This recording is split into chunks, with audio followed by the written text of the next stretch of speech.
You're listening to a 4x4 Radio Network podcast. This month's Centresteer podcast is sponsored by Commonwealth Classics. Commonwealth Classics is a direct importer of classic vehicles from Europe and South America and has a rotating collection of rare and unique Land Rovers. Their showroom is located in Virginia, just 45 minutes from Washington, D.C., and about 3 hours from Pittsburgh, Pennsylvania. Visit www.cwclassics.com to view their current inventory of classic vehicles. And thanks to Commonwealth Classics for the continued support of the podcast.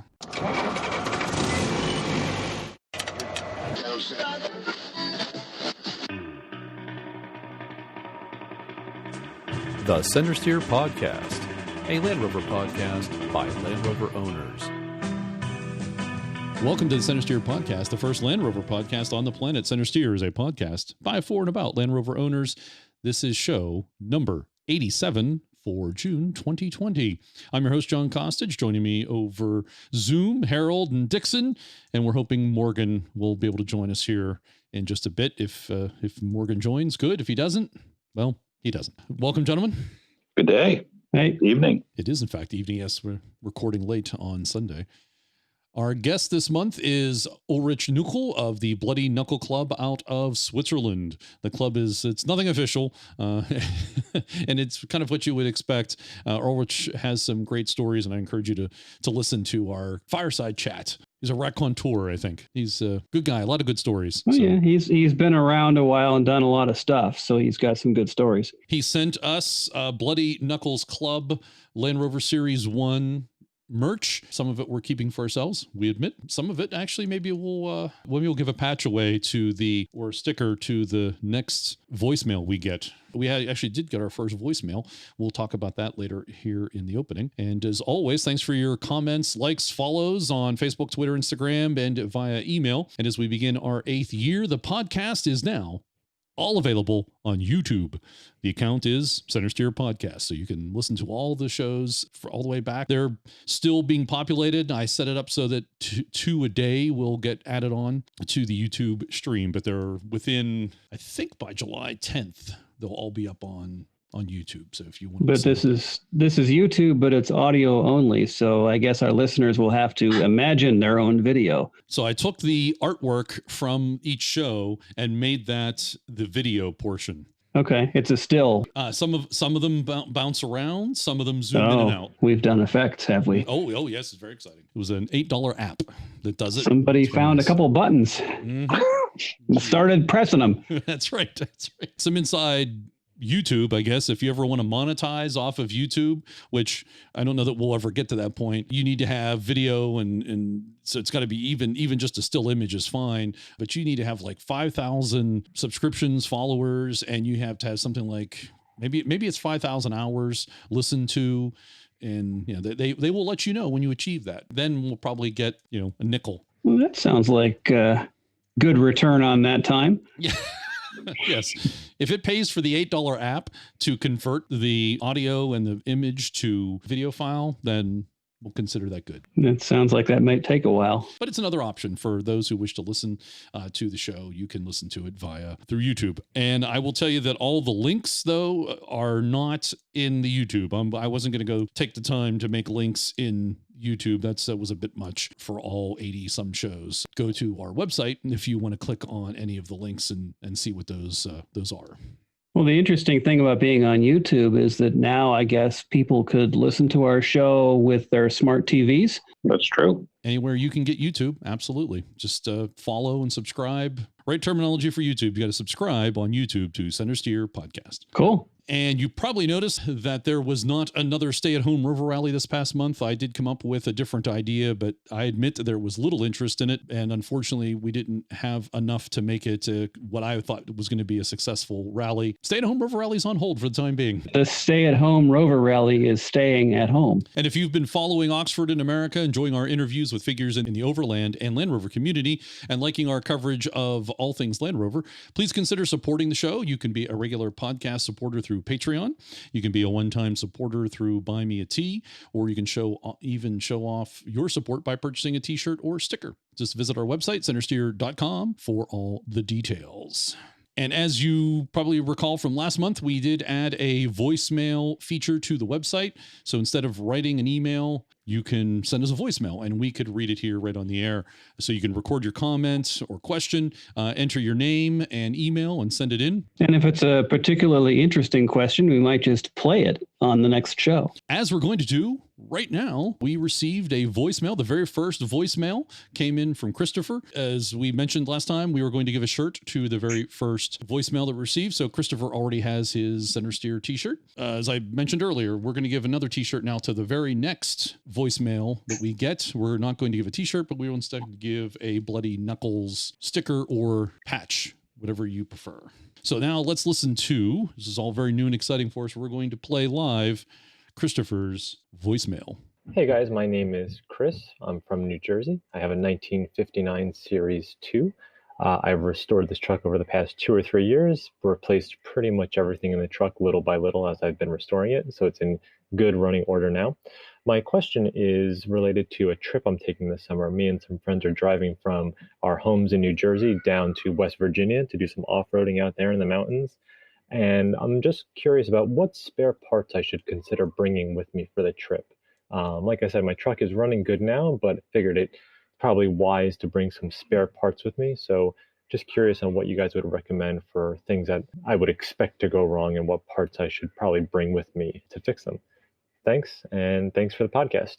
Bye. Thank you, Christopher. Well, and the most important thing that he said, and he said it multiple times, is that he's already gotten it in good running order. That's I think the most important thing. It's you never want to take off on a trip like that with all kinds of stuff that needs to be done and hasn't. It's actually it's an 88, so not a 109, which becomes important because of brakes and a lot of other things with it.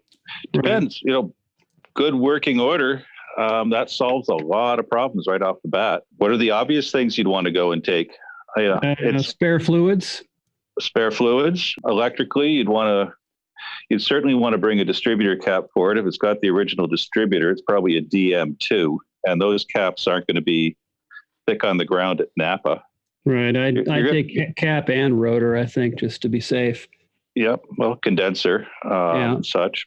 Points. Condenser, points, plugs, wires, they don't take much space. You've got the whole ignition system covered that way. Another standard thing for that engine would be to bring a spare water pump along. The earlier Series 2 engine uses a different water pump from the later 2 1/4.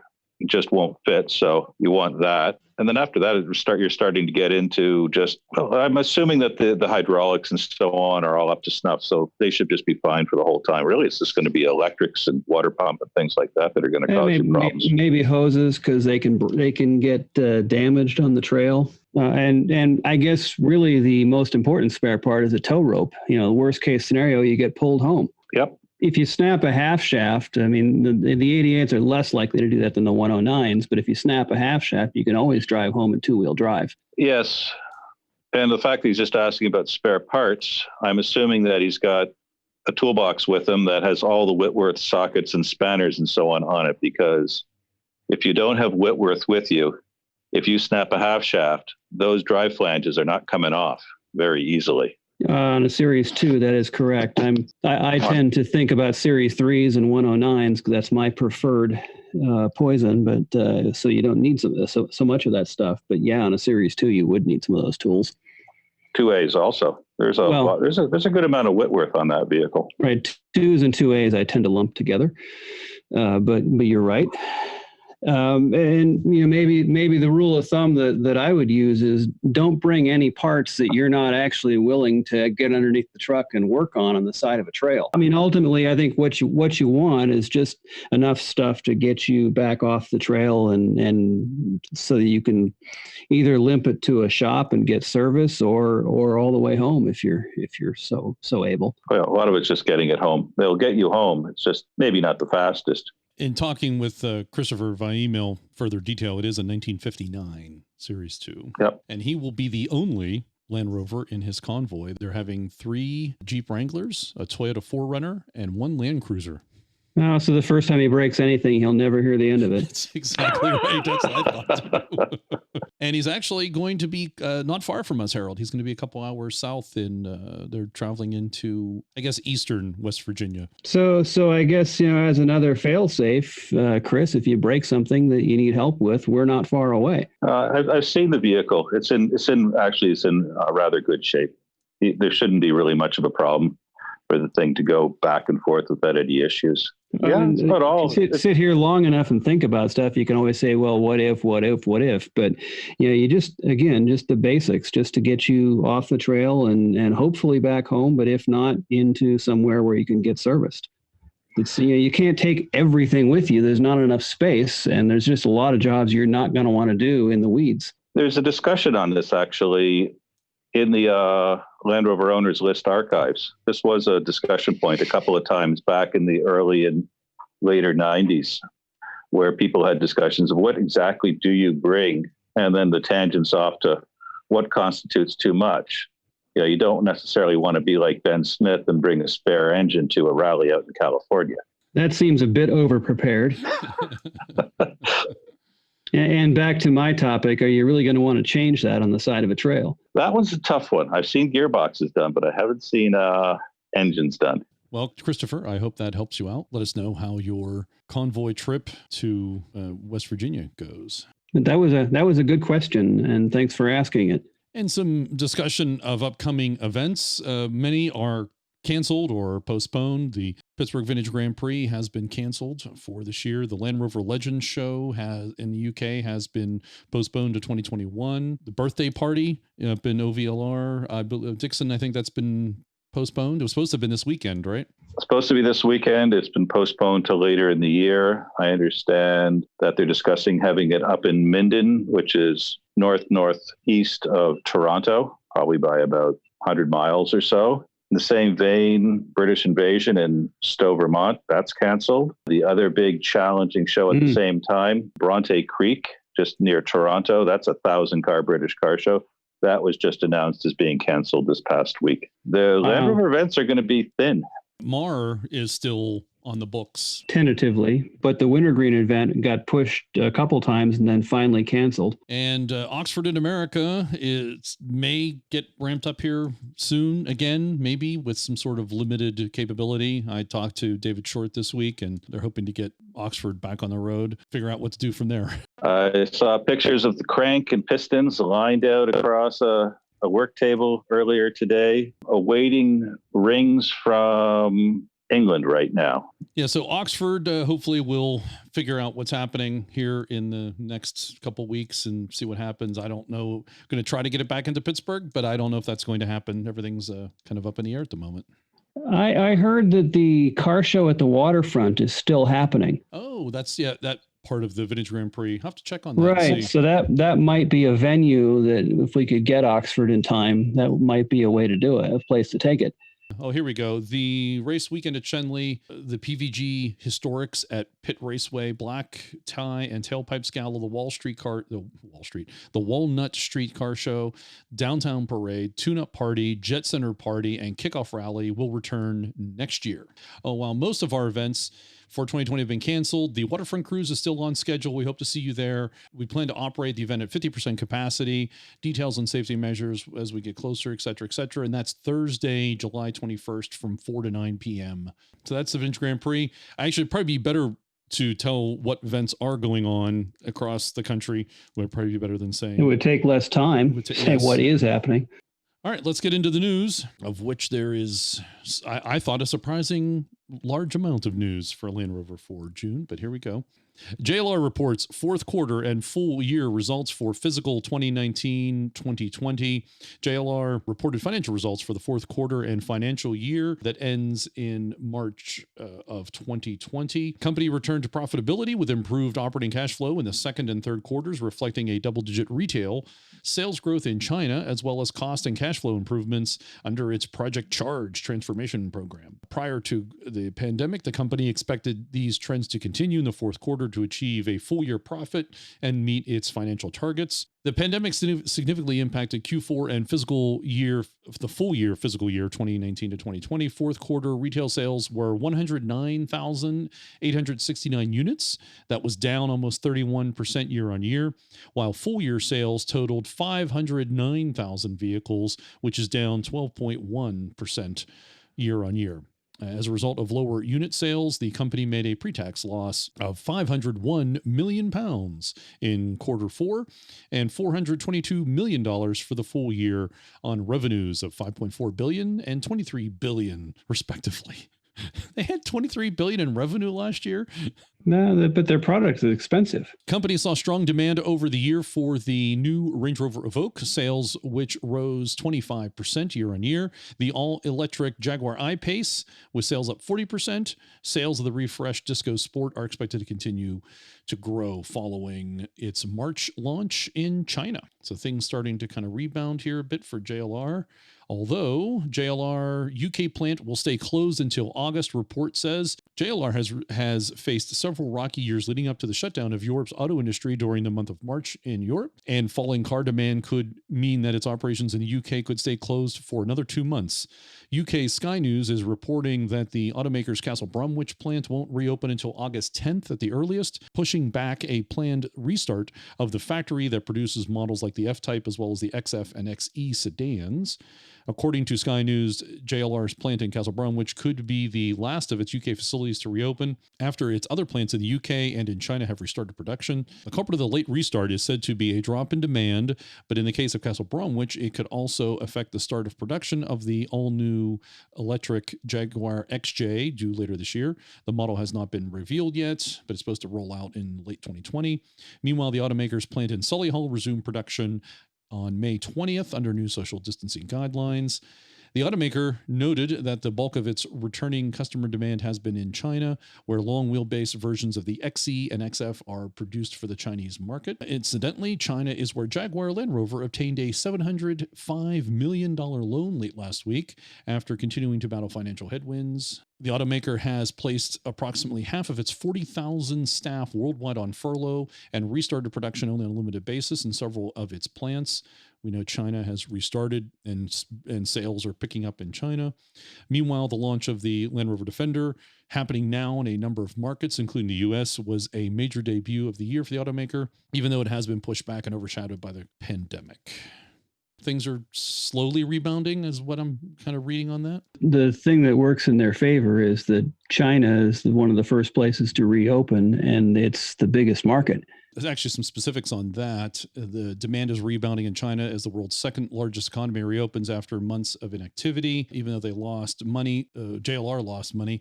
China sales gained 4.2% in May from a year earlier, as well as its retailers have reopened for business. China's leading the way, although they're not getting the Defender. So that's kind of an interesting aspect of that too. All the Defenders are going to the U.S., Europe, Australia. I think the Defender is not status enough for the Chinese these days. DHL Supply Chain workers at JLR to be made redundant. Pandemic is being blamed for the decision and comes after JLR announced plans to lay off 1,100 agency workers. Even though things are picking up in China, there's a little bit of movement in Europe and the UK. There's still not enough, I think, demand, it sounds like, to continue having those what in the U.S. we call contractors. So that's the sales aspect of it. Autocar had an article here called "The Car Industry Now: How Will JLR Look After the Crisis?" It's relatively short. They give a lot of background, but I wanted to read the last paragraph. I thought that was the pertinent one. And this is from Peter Wells. He's an industry expert at Cardiff University. And he says, quote, JLR does have some constraints. One is a lack of a broader manufacturing footprint. It needs to hit higher production volumes and look at more global plants by finding the right partners. Its future might be similar to Volvo's. In a small country with a relatively small company, it's possible to prosper in the automotive world with the right decisions, the right kind of partnerships, and a bit of luck, unquote. Depends where JLR wants to go, or the owners of JLR really want it to go. You know, they've had this vision of being a 1 million car company, as he points out with Volvo. You know, there's a place to be with a, much smaller company.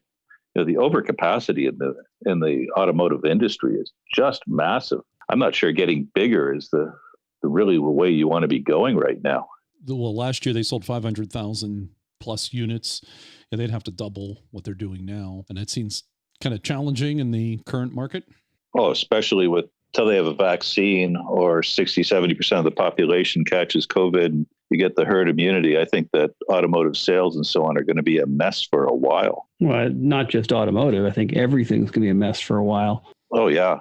It also leads into a change in use of vehicles. If more people are working from home, there's less need to travel to work, however long that takes you or miles it takes you. You're going to probably be driving less in general. Car use may drop, and then maybe, we don't know. But cars will maybe last longer because they won't be used as much. So I think that all informs what might happen. Except that Land Rovers don't like to sit and not be used. Yes. So there's that. But, on the other side of it is that if people aren't driving to work because they're not employed right now, as long as they have money to put fuel in the tank, the Land Rover is marketing their vehicles as lifestyle vehicles. So this is kind of like the time to get out and enjoy it. Well, in the 102, 105 days since Ontario went in lockdown, I've put gas, or actually diesel, into my car once. I've filled up the Defender, I think, twice now since mid-March. And I just filled up the Jetta for the first time this past week since mid-March. But I certainly drove the Jetta less. Yeah, I don't think I'm driving any less. I mean, I'm not going quite as many places, but I still go to work and back. My problem is that now that I have a Defender of my own, my Jetta sits so much that I have to charge the battery whenever I want to use it because it's been sitting there and the trickle from the clock and the computers runs the battery down. Because I can go three weeks or a month without firing up the Jetta nowadays. All of which feeds into, lower potential sales for JLR in our case. Right. Going forward for a little while because, whenever I have, Jaguar Land Rover vehicle, doesn't need to be replaced as quickly. So we'll see, Defender may change some of that equation around, but it depends how well that sells. I think the Defender does change the equation. It's a different style of vehicle, even different than the current offerings that Land Rover has in North America. It's not being positioned as a luxury vehicle. No, again, it's a lifestyle vehicle. Yes. Which leads into another article here, why Jaguar needs Land Rover more than ever. As a whole company, JLR has been experiencing serious financial woes. The coronavirus. Fortunately, JLR has reportedly secured financing and continues to adjust to the new normal of living with a pandemic, but there's also another huge bright spot working in its favor, the entire Land Rover brand. What about Jaguar? Less so. How come? One word, SUVs. This is from CarBuzz. Continuing on, Jaguar has been known for its sedans and sports cars, and only in the past few years did it enter the SUV segment. In fact, the Jaguar F-Pace is the best seller with 15,000 units annually. But the rest of the lineup, including the I-Pace EV and E-Pace, are struggling, while Land Rover thrives. During an interview with Automotive News, JLR North American CEO Joe Eberhardt acknowledged Land Rover's continued success in the SUV-loving nation, whereas Jaguar can't quite seem to find its footing. In other words, Jaguar has been propped up by its sibling brand. Does this mean Jaguar alone in trouble? It's a weird sentence. That's what it says. Does this mean Jaguar alone in trouble? Quote, we have to do a better job marketing the brand, Jaguar, than we have in the past, Eberhardt said. It is a very unique and extraordinary luxury brand, and we need to communicate that to customers more effectively. Jaguar may not be the car for everyone, unquote. Looking ahead, the next generation Jaguar XJ will be radically different from any of its predecessors because it will be all electric. While this definitely sounds interesting, sales of the I-Pace have been disappointing, partially because gas is very cheap these days. While this will this affect future XJ sales? Meanwhile, sales of the EVOQUE remain excellent. As Jaguar gets back into gear, it will be Land Rover holding down the financial fort, if you will. On the plus side, because of SUV popularity, there are plenty of Jaguar sedans and F-types on dealership lots. Quote, on the sedan and sports car side, because of the shift in the marketplace, we definitely have good inventory coverage at the moment, unquote. Above all, however, Eberhardt remains firm that battery electrification will be the powertrain of choice for performance brands, Jaguar included. There we go. Land Rover, keeping Rover alive, keeping British Leyland alive, keeping Austin Rover alive, keeping Rover alive. The company's keeping everyone alive for 70 years. Well, they were the cornerstone of the JRT division, the J being Jaguar. Which was then sold off to Ford, who did a tremendous amount of investment and so on, turning that around. Well, I think they probably saved that division. They did some amazingly good things for Jaguar, and then in the tenure when Ford owned Jag and Land Rover, they started they got them to work together and start to have some synergies, and that was a really good thing for both companies. And then by selling them off as a package, they cemented that relationship. So I think Ford did a lot of good things for both companies. Oh, they did.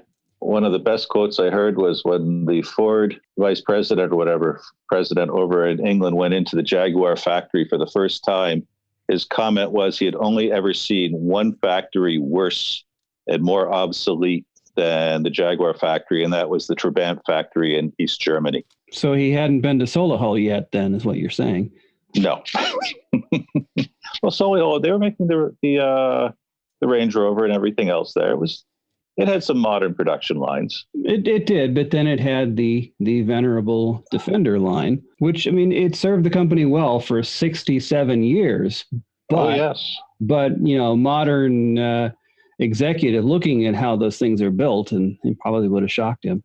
Oh, yes. I think this all boils down to reliability. I think if Jag and Land Rover had better reliability over the years, and yes, it's gotten better, but so did the whole industry got better. You still see people buying BMWs sedans and buying Mercedes sedans and Corvettes and all those kinds of things. There's no reason why Jaguar couldn't have been part of that mix if they had had better reliability.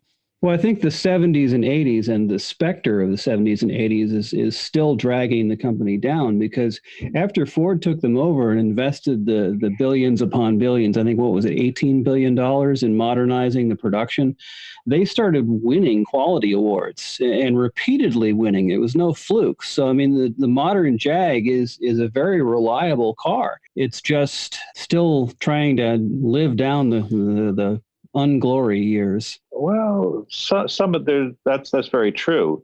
They are, phenomenally more reliable than they used to be. But at the same time, the entire industry has moved on too. Sure, but there was a time there when Jag was, leading that industry. I think maybe they slowed down a bit, and the industry has maybe passed them up again. But at least they're competitive now. Yes.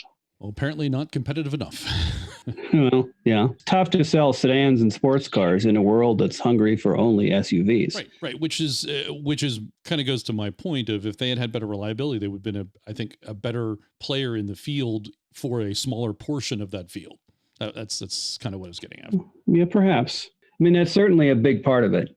And it's very possible that it is their reputation, just as there's a reputation for Land Rover of having that reliability.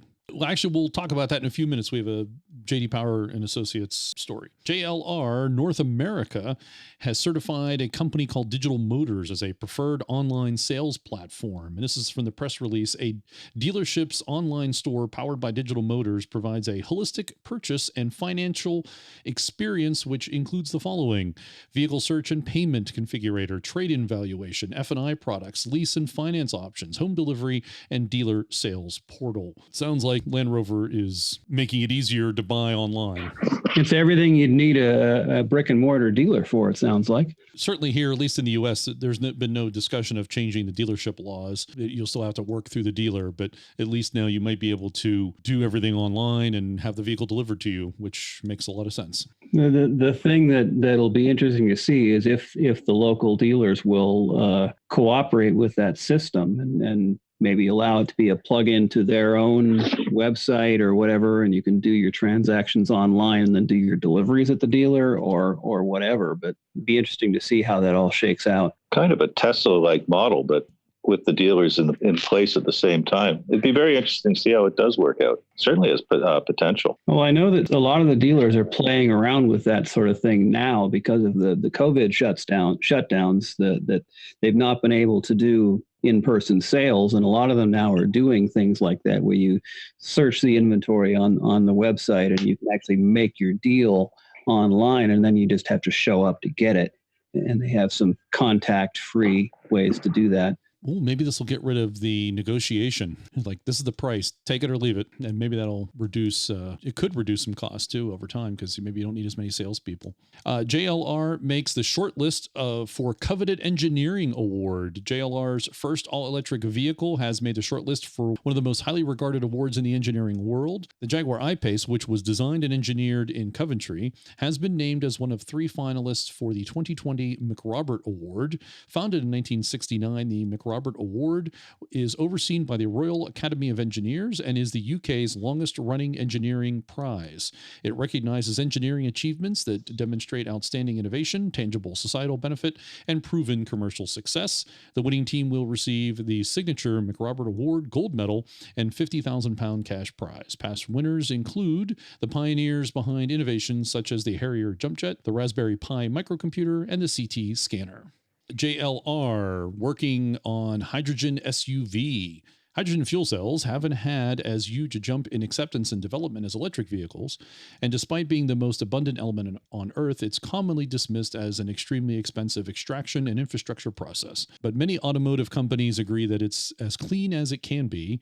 JLR is the latest manufacturer to announce that they are starting work on hydrogen fuel cell vehicles, and the first one will be an SUV. Shocker. According to an official document found by Auto Express magazine, while many manufacturers have dabbled in hydrogen before, JLR's newest endeavor has extensive backing from the private and government sector. Dubbed as Project Zeus, the development of a hydrogen fuel cell vehicle is part of a £73.5 million government-funded program in the automotive sector to help reduce carbon emissions. Trying to work on hydrogen fuel cells and electrification. Well, I mean, they go hand in hand, because the hydrogen fuel cell is just your power generation. Beyond that, it's still just an electric vehicle. Oh, so it would replace an internal combustion engine?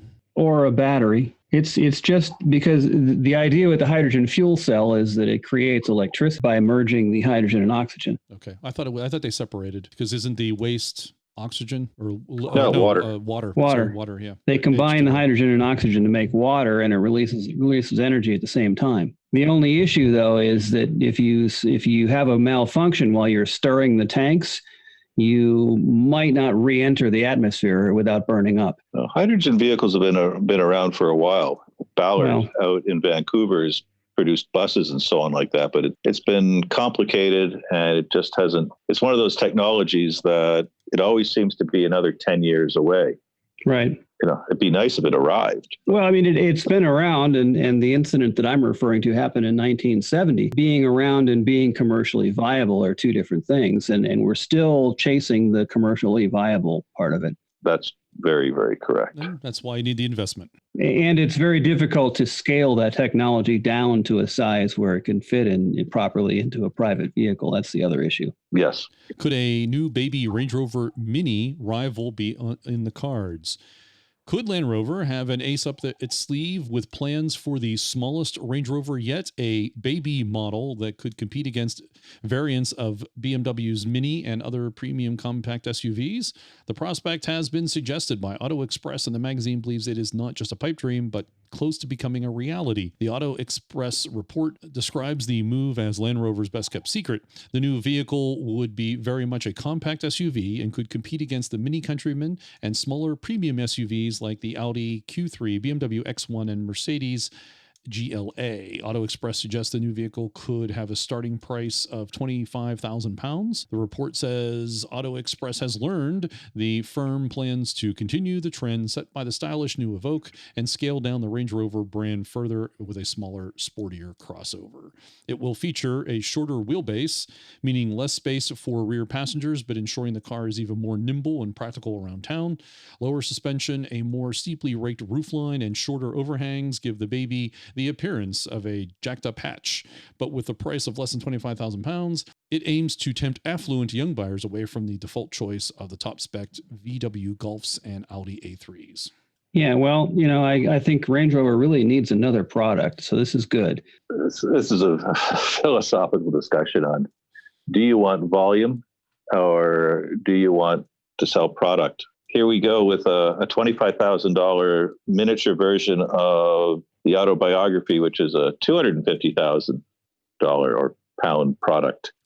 Yeah, if you're going to spend money, you want something that looks unique, not necessarily something that's got a younger sibling that's a little smaller and much, much cheaper. As you said, it goes back to the earlier conversation. You want volume, or you're just looking to sell the best possible cars at the current volume or something close to it? Philosophical discussion for the top people in JLR to decide which way they want to go. And it just seems to me that, with each successive model being added to the Range Rover family, we come that much closer to it being the Range Rover company. Yes. And I wonder if there is this baby EVOQUE, baby Range Rover, there was possibly the underpinnings for a smaller Defender, because there's been rumor of that too. We move on. Land Rover recalls 3 Range Rover EVOQUE SUVs. This is in the United States. Land Rover is recalling 3 models of the 2020 Range Rover EVOQUE SUV because the headliners may be missing metal plates. This could cause problems with head protection, a violation of federal safety standard 201 concerning occupant protection. Land Rover will replace the headliners. You need to contact Land Rover and refer to recall number N454. Range Rover Velar named in survey as Britain's least satisfying new car. A 44,000-pound Range Rover has been named as Britain's least satisfying new car. Owners of the Velar model moaned about electrical faults, poor rear visibility, and iffy reliability. They were the unhappiest among a survey of 43,000 car buyers carried out by Consumer Champions Which Car magazine. There's that reliability word again.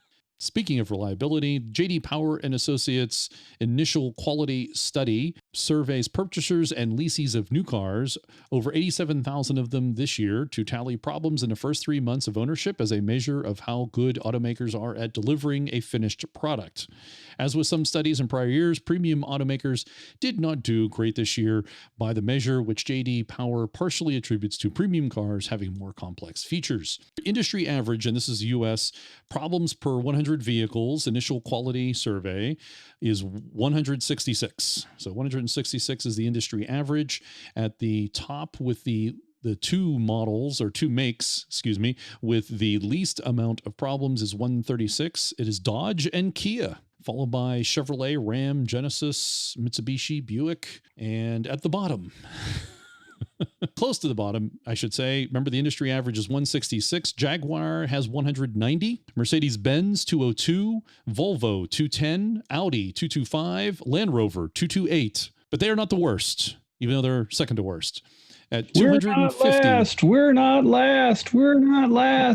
With 250 problems, and I remind you, the industry average is 166, and Land Rover's at 228, is Tesla. Tesla has 250. Apparently it's the first time they've actually been included in the survey. They're debuting in last place. Yes. The headline, Tesla's terrible J.D. Power results are off the chart.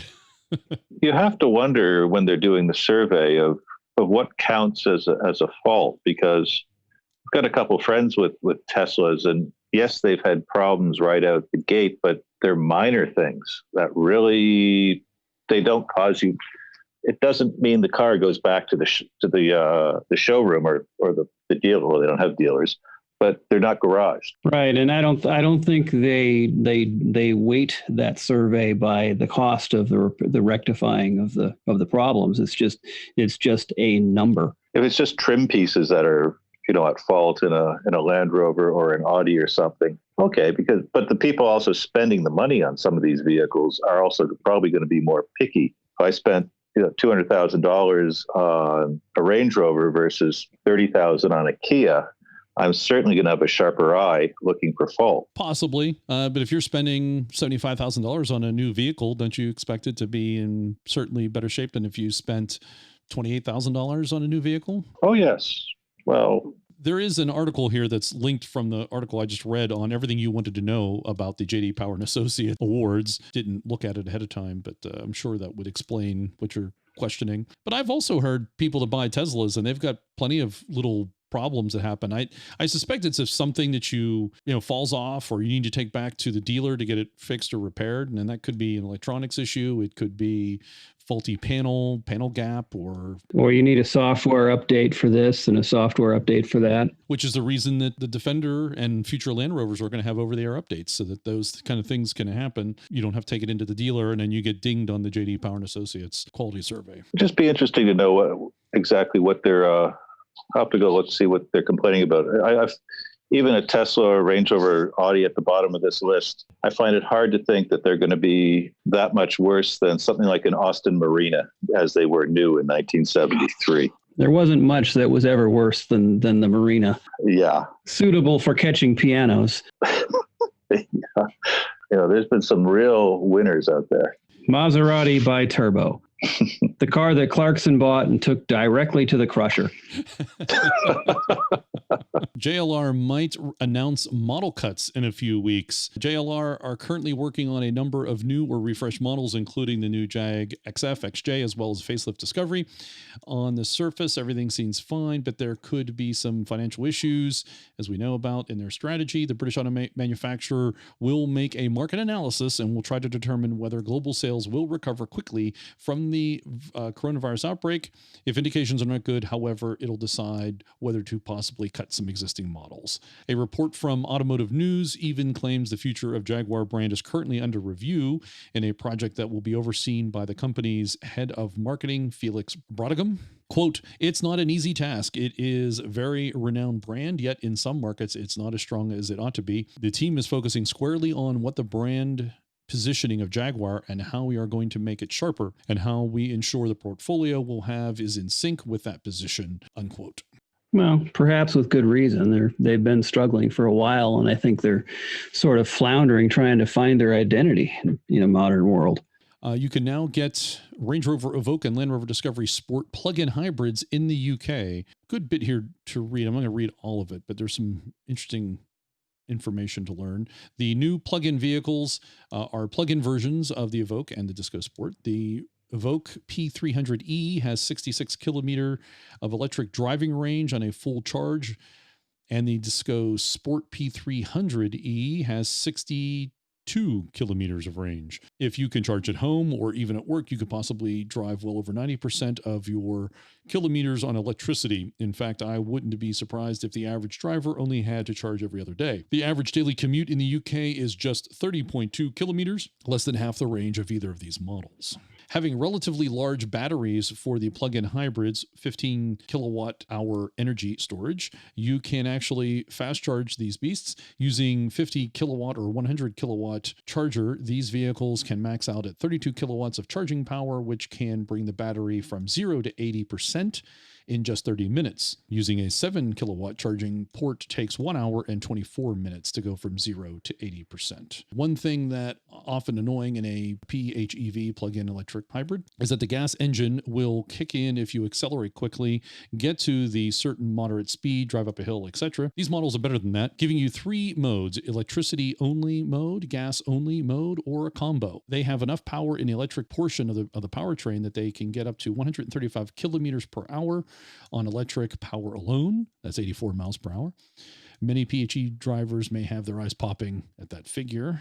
Yeah, there's more to read about that. The interesting thing is they have these diagrams. Like the article supposedly has a link to about the drivetrain for the both plugins for both plug-in hybrids, the EVOQUE and the Disco Sport, and they're of course exactly the same. But they're very interesting. In the rear is an electric motor. There's no transmission tunnel. There's no prop shaft or transmission shaft going fore and aft. There is a 1.5 liter 3-cylinder turbocharged engine up front that then powers the batteries, and it's connected to a belt integrated starter generator, a BISG, and this is seamlessly starts the engine and supplies power to the high voltage system. The batteries are in the middle of the vehicle, along with the integrated charger and another major inverter that connects to that belt integrated starter generator. We were looking at this before the show. Harold and I were talking about it, and it appears to be rear-wheel drive electric only, and the front appears to be driven by the internal combustion engine, but that's not quite clear. No, that's you covered pretty much our thought on it when we were looking at it. Yeah, we need better pictures to really see how it's all connected up front. Because it looks like it could have be electric fore and aft on both axles, have an electric motor on both axles, but it's not clear. It looked to me like the front end was going to be a combination of mechanical drive and electric drive, and the rear is definitely electric only. So if you want all wheels powered up, you're using electricity to do it. And we'll move into new Defender block of news. The new Defender has reached America. On to the good stuff. Well, good luck finding one. Here's some details from Gear Patrol. This came out, I think, June 10th.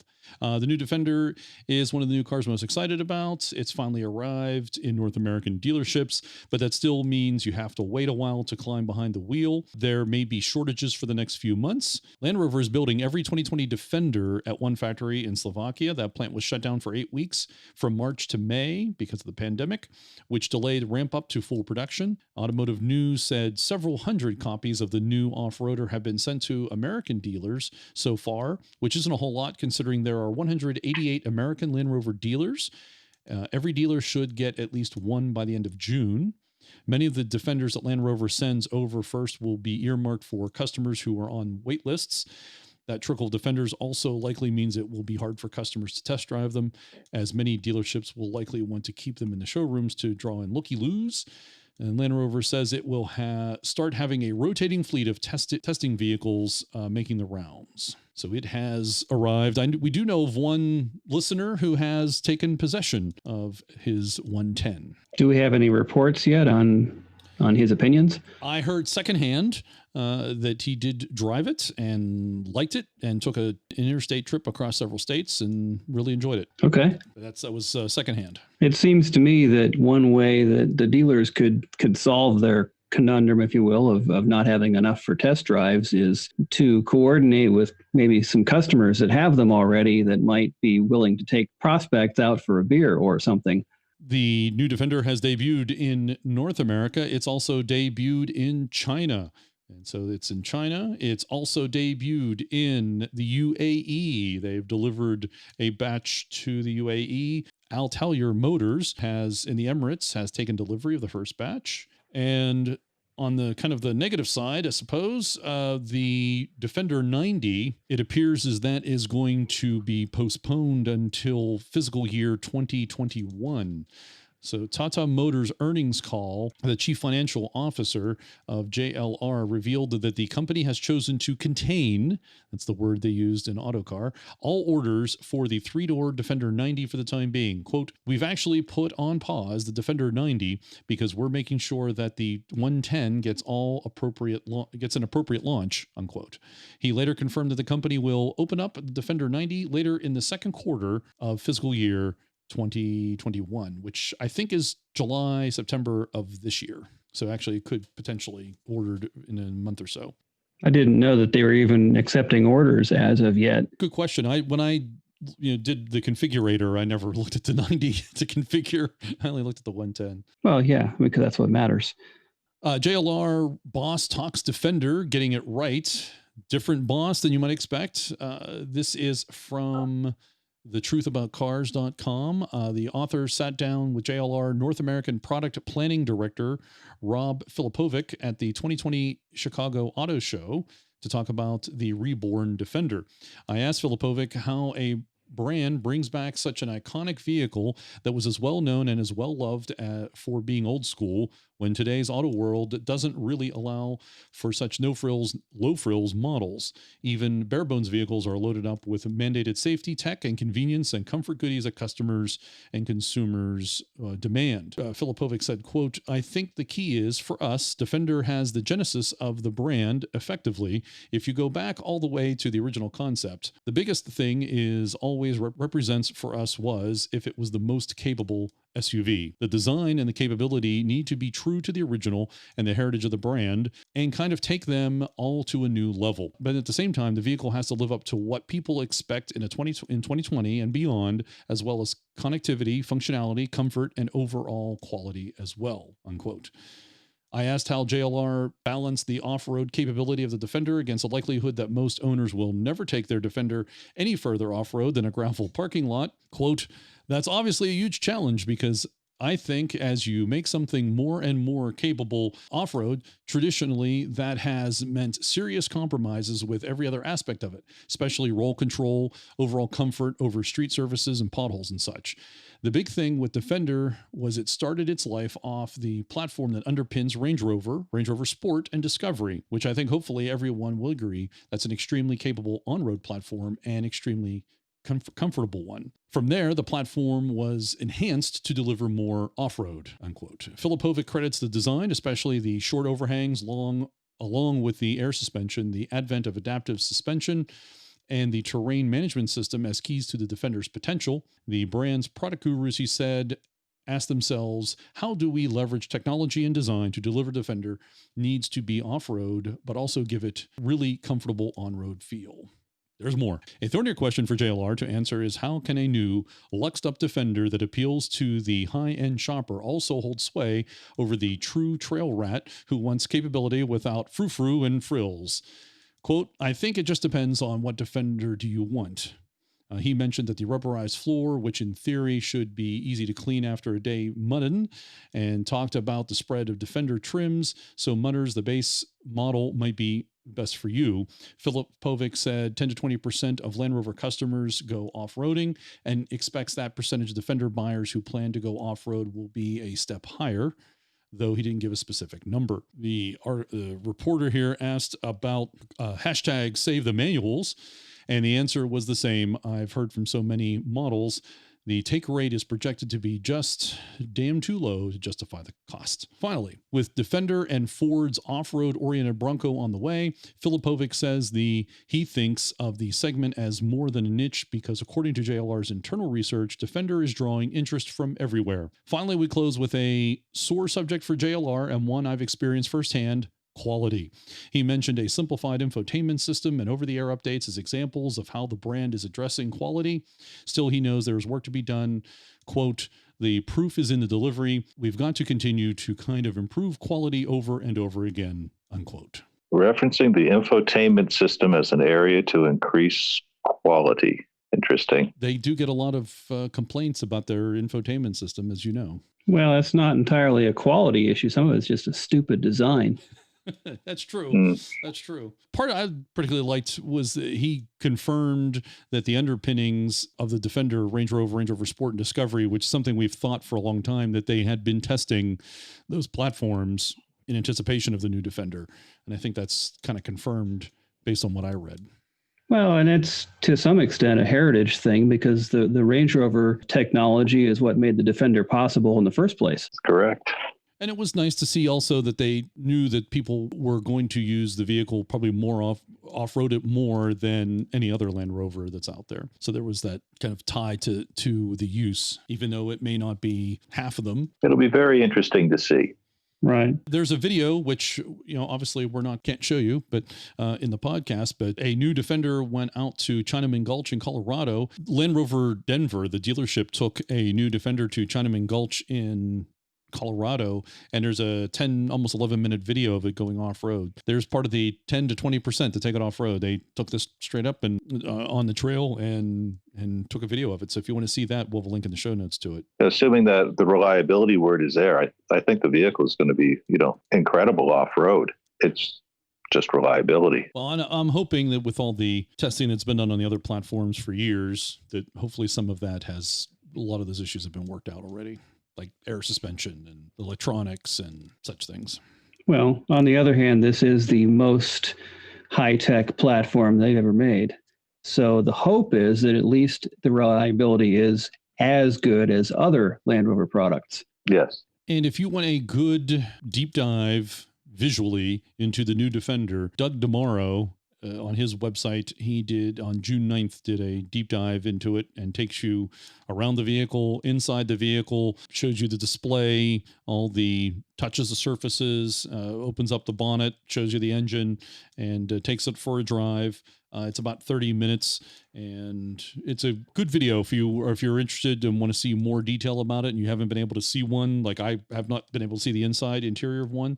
This was a good video of that. Like, there's rubber mats on top of rubber. You know, they talk about being able to hose it out. It looks like there's no carpeting throughout the vehicle. Oh, the Defender itself, I've been in it. I've not driven one yet, but I've been in it, around it. The 110, it's looking at it and being in it, it's a very well designed vehicle. They've thought it out quite well in terms of as a practical vehicle to have to move junk around and everything else in. It's well thought out, I think. And you can now get the very first Land Rover branded rooftop tent. Developed with roof tent firm Autohome, the accommodation sleeps 2 adults and includes a mattress, pillows, interior LED light, rear canopy, and a compact aluminum ladder. The accessory, priced at 3,000 euros or 2,800 pounds, is intended for short overnight camping trips or lengthy overland expeditions, Land Rover says, and it can be put up in seconds with one simple movement. A lightweight fiberglass shell protects the tent when it's not in use. To erect the tent, which is 2.3 meters long, 1.3 meters wide, and 1.5 meters high, one unclips the fasteners at the rear and lifts the shell slightly for the internal gas struts to take over and fully open the carbon gray fabric sides. The extendable ladder can be stored in the storage bag when not in use. So the real question is, how long does it take to install it on the roof and take it back off again? Because you may not want to have it on there all the time. I want to know how you close it. There's no mention here of there being like a strap. You know, you have to overcome those gas struts. And if you're standing on a ladder and you're pulling it down, you know, is that? You get one of your kids to get inside the tent and pull it down. Oh, okay. And then they can just stay there. Well, that is the other side of it. No, I think it shouldn't be that bad to close. But when you if you're on the outside of it, pulling down on a strap or whatever, or maybe you pull it down with a strap that's inside the tent part way, and then you get your hands on the outside and pull it down the rest of the way. You've got your own weight to help you out. So yeah, it just seems not as easy. That ladder looks like it comes off on the side of the vehicle to get in. But if the struts are engineered properly and or they've gotten the right ones, they're really only just overcoming the weight of the shell. They're not. That's true. So powerful that they're like going to launch you into space or something. And while we're discussing the new Defender, full brochure is available online. There's a PDF copy of it. And go through all the information they have about it. Just thought I would let you know. We'll have a link to that in the show notes. And this was a really, I thought, fascinating article. This is inside Land Rover's Defender's factory. I'm not going to read the whole thing because it's fairly long, but it takes you through the whole process at the Nitra plant. I will read about 3 paragraphs here because I thought it was interesting to set the stage, but you can read all about it. It's from Car Magazine out of the UK. So the result of an ambitious 1.4 billion euro investment is located in Nitra, a city of 76,000 that lies 90 minutes east of Vienna. And from its freshly laid, thinly tracked access roads to the space around its factory buildings, the author here is reminded of those child's town centers playmats imprinted with a bird's eye view of roads and trees and buildings, and there's just so much blank space, order, and simplicity here. There are 3 main buildings: the body shop, 90,000 square meters, paint shop, 53,000 square meters, and a trim and final area, 134,000 square meters. The factory employs 2,000 people, with a further 20,000 jobs created in the supply chain. Next door, for instance, supplier Gestamp produces aluminum body pressings. Many components are locally sourced, including seats and wheels, though some, including the Ingenium engines, are shipped from the UK. Nitra has the capability to build around 150,000 cars annually over 3 shifts, and there's space to expand, though the current 2 shifts peg that at 110,000. Around a quarter of total annual Land Rover production, and a far cry from Solihull's capacity. It maxed out at around 120 Defenders daily on 1 shift as enthusiasts panic bought the previous generation. We're visiting Nitra's toward the end of the day's first 6 a.m. to 2:15 p.m. shift. So the lines of double parked buses that disgorge the next shift, 2:15 to 10:30 p.m., and take the current workers away won't be here for a couple of hours. For now, only a few workers filed through the security turnstiles, past a display defender that straddles a rock garden, and into the large reception area. There are strong echoes of Land Rover's Gaydon headquarters to the materials and layout inside, as well as a signpost listing the distance to JLR's other global operations, including 1,534 kilometers to Solihull, 1,505 kilometers to Gaydon, and 1,514 kilometers to Whitley. A bigger footprint helps protect against currency fluctuations, and Slovakia was chosen over a highly competitive Mexican bid thanks to an affordable workforce and breadth of existing infrastructure and suppliers. And 125 million euro of government aid also helped. It was investigated by the European Commission before being declared okay by the EU. And there's more to read. I'll let you read that. I thought that was kind of some pertinent bits to give you an overview of what you'll find in that article. I like that the body panels are made next door by a company called Gestamp. Yes. And into some current and new model news, the 2020 Range Rover P252 HSE. This is from Wheels out of Canada. In the standard wheelbase HSE model, there are 4 engine options: a 3-liter 6-cylinder with a mild hybrid system, a diesel V6, a plug-in hybrid, and the one that's equipped in this unit, a 5-liter supercharged V8 making 518 horsepower, 461 pound-feet of torque. If you plan to use your Range Rover for any of the things it's designed to do, and if you've ever been to the Land Rover experience in Quebec, then you've seen it do a whole lot. This is probably the engine you'll want. It's fast, it's powerful, and it moves around the Range Rover's 3,160 kilograms. That's almost 7,000 pounds, with such fierceness that you almost need to be ginger with a throttle at times in everyday driving. Having to do with the weight, to make Range Rover the off-roading beast that it is, you have to pile on a few things. There's the standard electronic air suspension, which raises and lowers the ride height manually via a switch or automatically through the drive modes of the various terrains, which also adjust the firmness to match the conditions. There's a standard twin-speed transfer box as well, and this test unit also had an optional active locking rear differential. This contributes to the 34.7 degree maximum off-road approach angle, the 29.6 degree departure angle, and 900 millimeter weighting depth. Isn't that the same as the Defender? Doesn't Defender have a 900? Pretty much, yeah. Yeah, about the same. And while it's just going in a straight line on the highway, it is a complete contrast, smooth, comfortable, and quiet. Of course, for any of this to matter, you have to actually intend to use your $140,000 Canadian SUV for the entirety of its capability, and it's worth noting that you'll pay for this in fuel. Canada says that you can expect to use 14.4 liter per 100 kilometers in city driving, 11.2 on the highway, and 12.9 combined. Any chance, Dixon, you can convert that to American? Not a chance. I'm miles per gallon. The author's week with it, which was mostly city driving and ended on an average of 14.1 liters per 100 kilometers. Given that premium fuel is indicated, this adds up quickly. If you really want one of these because you want the looks and the luxury, but you don't actually intend to get it dirty, you may want to consider one of the more efficient powertrain options. Oh yeah, the verdict. You can read more details of their review down to the verdict. What you see is what you get. This is a whole lot of SUV, and it comes across as being equal parts luxurious, modern, and living up to the well-known name. It's worth giving some thought to exactly how much of its capability you need as you're making decisions on powertrain and packaging. But whatever you land, you'll end up with a status symbol you're looking for. What's 130,000 Canadian? What's that in American? About 100,000, maybe? A little under 100,000.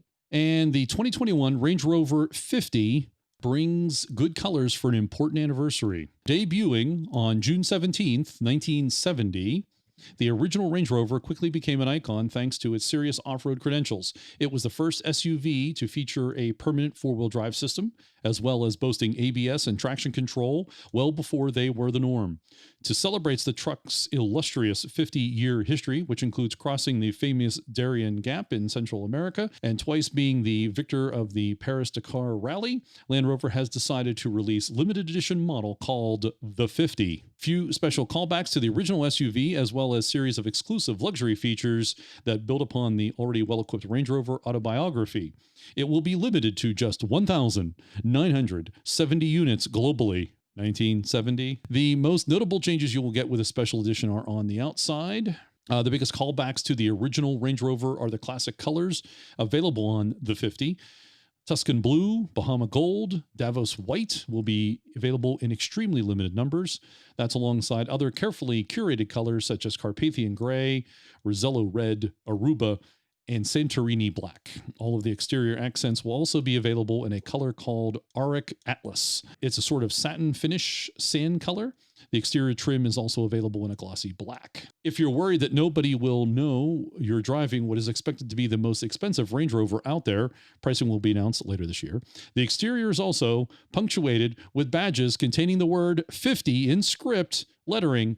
That script was penned by Land Rover's chief creative officer himself, Professor Jerry McGovern. And the author says he has nice handwriting, thank goodness. Okay. On the autobiography, which the 50 is based, 10 different interior colors and finishes are available. These various colors and materials will be accented by a smattering of additional 50 badges around the shift knob, door sill, and glove box. This badging is also debossed into the headrests. Your passengers will certainly be aware of your intense appreciation of the history and performance of your Range Rover. North American versions of the 50 will be appointed with the 5-liter, 518 horsepower supercharged V8 known as the P525. In the regular Range Rover, this power plant helps the truck to 60 in around 5 seconds. Full details concerning the pricing and specifications of the 50 will be announced later this year, but we do know that the luxury treatment will be available on both regular and long wheelbase versions of the Range Rover. Considering even the cheapest autobiography starts at $130,000, this car is a more exclusive version of that, and you should start saving your nickels if you want to pick one up. I'm guessing the 50 is how many thousands more it will cost over the base autobiography. I would take a fraction of that and I would get myself a 1970 Range Rover. Or a couple of them. Yeah. And have enough left over for fuel for the rest of your life. The blue, some sharp looking colors there. At least it's nice they did something. Along with the 50th anniversary of the Range Rover, friend of the show, Mike Bishop, put to YouTube a short version of the original 1970 launch film of the Range Rover. And this is about 3 minutes. And you can check that out if you want to see the original part of the original launch for the original Range Rover. Nice. Footage on the jungle course? No, there's some in the sand and around a British town. Where a family of 5, and they show the kids getting into the back because it's a 3-door, and they show the kids getting into the back and how the kids are once the kids are inside, they're secure. They couldn't open their own door because there is no door. What I found fascinating about that, I'm realizing, is for about 2 or 3 years it'll be fine because the kids were relatively short because they were probably 5, 6, 7, 8 years old. Wait until they get to be 10, 12, and then we'll have problems getting in. I thought the back was for the dogs, not the kids. I think that's the way back, Harold. That would be the way back. Okay. Yeah. But no, the kids went into the second row. The 2021 Land Rover Discovery, spied looking the same, likely hiding updates under its skin. The Discovery, or we call the Discovery 5, was rebooted a little over 3 years ago. Some new spy shots have entered the picture, though, indicating that what is likely to be a Disco going through a mid-cycle refresh. Visually, the Discovery is just like the current model. The latest report suggests the Land Rover's 48-volt mild hybrid technology will find its way into the Discovery for a boost of efficiency. Assuming that's true, the 3-liter inline-6 available in the Range Rover could very well find its way under the hood of the Discovery. In the Range Rover, it's available in 2 states of tune. One version is packing 355 horsepower, while the other gets 396 horsepower. The diesel engine very likely will carry over to the refreshed Disco without many or any changes. The report also cites the possibility of Discovery latching onto plug-in hybrid tech already found within Land Rover's lineup. If it does, that means the Disco would be offered with a 2-liter turbocharged 4-cylinder teamed up with an electric motor. We may not see the PHEV show up right away. We also expect the Discovery to receive a refreshed interior, likely featuring the stacked screen setup that's making its way into every other Land Rover and Jaguar product these days. So that's a new refreshed Disco coming. So it's an updated Disco 5, not like a full-on Disco 6 then. That's my read. Yeah, it looks like a mid, they call it a mid-cycle refresh, so I'm going to say probably just a facelift, 5.1 or something, or 5.2. 5A. Yeah, we need to bring that nomenclature back. Yes, the Series 5A. The 2020 Range Rover EVOQUE. It's called Driven. This is from Top Speed. We recently spent a week in the redesigned EVOQUE, and I like how they say in here, apologies for the long name, to evaluate how well the company did. We found it to be an improvement, but still imperfect. Loyal owners should have nothing but praise for the changes, and there are enough improvements to bring in some new buyers. But purely on substance, we'd be hard-pressed to call the EVOQUE a leader in the cutthroat subcompact luxury SUV segment, particularly in its above-average prices that start above $42,000. Even at the end of its 8-year life, the previous generation EVOQUE looked fresh and distinctive. Range Rover could have introduced the 2012 EVOQUE today, and it would still be considered a looker. Not merely attractive, but even fresh and new. So while the 2020 redesign isn't a radical departure from the 2012 to 2019 model, a radical departure wasn't necessary. The already slim headlights got even slimmer. The sides look even more like a concept car thanks to the flush-mounted door handles. They pop out when the vehicle is parked and unlocked, which is like the Velar. But otherwise, the changes look like merely a mild facelift, with so many details carrying over intact, even in the full design. In other words, Land Rover had a blank slate on this vehicle, but largely recreated the old EVOQUE styling on it. The exterior's main difference is around the rear, where the most work was indeed needed. That's where the old EVOQUE had clunky taillights connected by a chrome bar. The new model borrows the slimmer rear fascia from the larger Range Rover Velar, with a light bar spanning the rear of the vehicle. This new approach flows cohesively with the rest of the EVOQUE's body. Range Rover's interiors have also become jaw-droppers. A gorgeous leather upholstered dashboard brings old-world charm, while the center stack is made up of 2 high-resolution screens. Once you use the system, though, you may find its beauty to be skin-deep. The screens could be faster to respond, and it takes too many steps to achieve simple tasks. Each screen has numerous simultaneous or alternative views that you may need to switch among. Rear visibility remains skimpy, though since the first generation of EVOQUE's 2012 debut, most competitors have also traded glass for more sheet metal, so the difference with more modern competitors isn't so pronounced anymore. Most of the time, we like driving the redesigned 2020 EVOQUE. It has a more solid, substantial feel than its predecessor, riding more smoothly, more quietly, with more composure. Its firm, responsive steering feels accurate and natural, and while it goes numb as you push hard, the littlest Range Rover doesn't feel clumsy. But there are some notable downsides too. Color the overall driving experience. The EVOQUE tends to stumble forward from a stop, with clumsy interplay among its throttle, 9-speed automatic transmission, turbochargers, and start-stop system. Compared to last year's EVOQUE, power is up slightly, but fuel economy has dropped.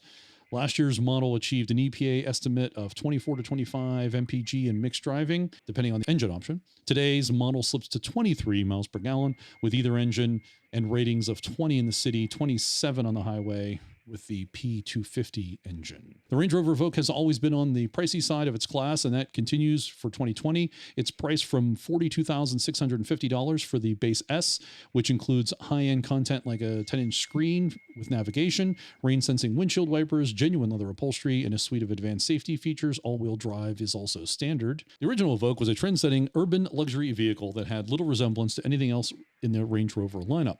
And now the redesigned 2020 EVOQUE also offers substantially improved ride handling and interior design. For the EVOQUE's price, you can find many excellent compact luxury crossovers, a size larger than the subcompact EVOQUE, while most subcompacts are substantially less expensive.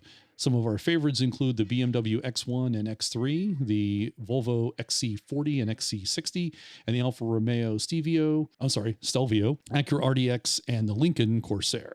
We doubt strangers will want pictures of the car's interior. There's a reference to that earlier in the article. And we won't pretend that any of them can challenge any of Land Rover off-road on the off-road beaten path. But they avoid the EVOQUE's frustrations, its jerky acceleration from a stop, maddening controls, disappointing gas mileage, and its tight rear seats, all while most of them cost less. A lot more there than I thought, but that is the 2020 Range Rover EVOQUE. So you still can't see out the back, and the infotainment system still sucks. But other manufacturers in the same niche do not have anything better in the rearward visibility. and it now looks like a baby Velar. Well, yeah, that's because the Velar was designed specifically to be an EVOQUE on steroids. There is a lot of family similarity. There's an EVOQUE near my place, and I keep mistaking it for a little Range Rover. Well, that is the Jerry McGovern playbook. Make them all look alike. And moving on, this is Jaguar's new design era, the man behind its future. Not going to read the article, it's fairly long, but if you want to know about the new design head at Jaguar, Julian Thompson, you can read the article if that interests you, learning about Jaguar's design elements. That he replaced Ian Callum, right, who had been with them for a long, long time. That's Sir Ian Callum to you. My apologies. I'm still American. We don't do honorifics. Still Paul McCartney. Dixon, on the other hand, he has to use the Sir. They got rid of that in Canada quite a while ago. There are some honorifics. You do have honorable, right honorable for politicians with you're a minister or prime minister and so on. But the other things, no, they got rid of that a while ago. So if Paul McCartney's in your presence, you don't have to call him Sir Paul? You would, out of respect, but you don't have to. I don't think you have to in the UK either. It's considered the polite thing to do, but I mean, they're not going to put you in the stocks if you don't. The Tower of London. Right. The 2021 Enos Grenadier, first prototype caught testing in disguise. Caught at what looks like a top secret UK testing facility, it's the first sighting of the Back to Basics 4x4 ahead of the anticipated reveal in the coming weeks. Article is dated June 8th, so we haven't seen anything officially revealed about the Enos Grenadier, but you can see some highly camouflaged photos of it if you wish. It almost looks like a G-Wagon with all the camouflage and everything on it. With a Defender front end. As you said, heavy camo photos. Yeah, there's a lot of boxiness to it. Very, very boxy. Yeah, literal camo too. And it has the same hood bonnet as the Defender. It's the same proportions, the angle that comes up to the front. They really should have put a spare tire on that, because then that would really throw people off the track. Bollinger Motors adds pass-through and front gate patent to growing collection. Bollinger Motors B1 and B2 electric off-roaders stand apart from all other vehicles in a lot of ways, thanks to their styling, capabilities, and a number of unique features. Among their distinguishing details are their storage solutions. We've seen pass-throughs from cabin to bed in other trucks, and a lot of electric cars have a bit of extra storage up front made possible by the lack of an engine under the hood. Bollinger's pass-throughs and frunk, though, are designed to make these trucks capable of carrying items up to 13 feet long in the B1 SUV or 16 feet in the B2 pickup, with the tailgate closed and easy access from either end. This front gate and pass-through to it from the cabin are novel enough to have earned Bollinger its own patent. As a refresher, the front gate is essentially a tailgate on the front end of the vehicle, which folds down completely flat while the hood lifts up above it. Just behind the frunk, which provides 8.6 cubic feet of space itself, a pass-through allows access to the frunk from the interior just below the dash. That cargo space continues uninterrupted between the front and rear seats. In the B1, it extends all the way to the tailgate, which can then fold down to accommodate even larger items. In the B2 pickup, there's yet another pass-through to give access to the bed, and again, the tailgate folds down. So you could run like 24-foot lumber through there or something like that. What I want to know is what's the legal interpretation? Because in a truck, when you have stuff in the back of your truck and it's hanging off the back, you have to put a red flag on it. What color flag do you have to put off the stuff that's hanging off the front gate? Green, obviously. It's like airplanes do, right? Isn't green coming and red going or something? Left and right, port and starboard. Oh, okay. That applies from ships too. I thought it was right. front and aft. No, it's left and right. No, okay. Left and right. Okay. So again, maybe it's amber on the front because that's what it did with clearance lights. I'm surprised they got a patent on that because Volkswagen Beetles had a trunk in the front. Right. Maybe it's just a pass-through, but is it that unique? The pass-through and the fold-down tailgate, front gate, if you will, that's new. The ability to fold the front panel down to the bumper and like a tailgate and run your stuff through it and drive with it down. I think that's new. Okay.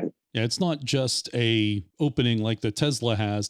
You open up the trunk or the frunk, and there's an area there. The fact that it's got a load floor that's even with everything else all the way through, I think that's pretty unique. And that would be why I want one. UK company that builds Land Rover picks Charleston for U.S. headquarters, a United Kingdom automotive manufacturing company that specializes in custom-made Land Rover Defenders. Picked Charleston, South Carolina, for its first U.S. location and North American headquarters.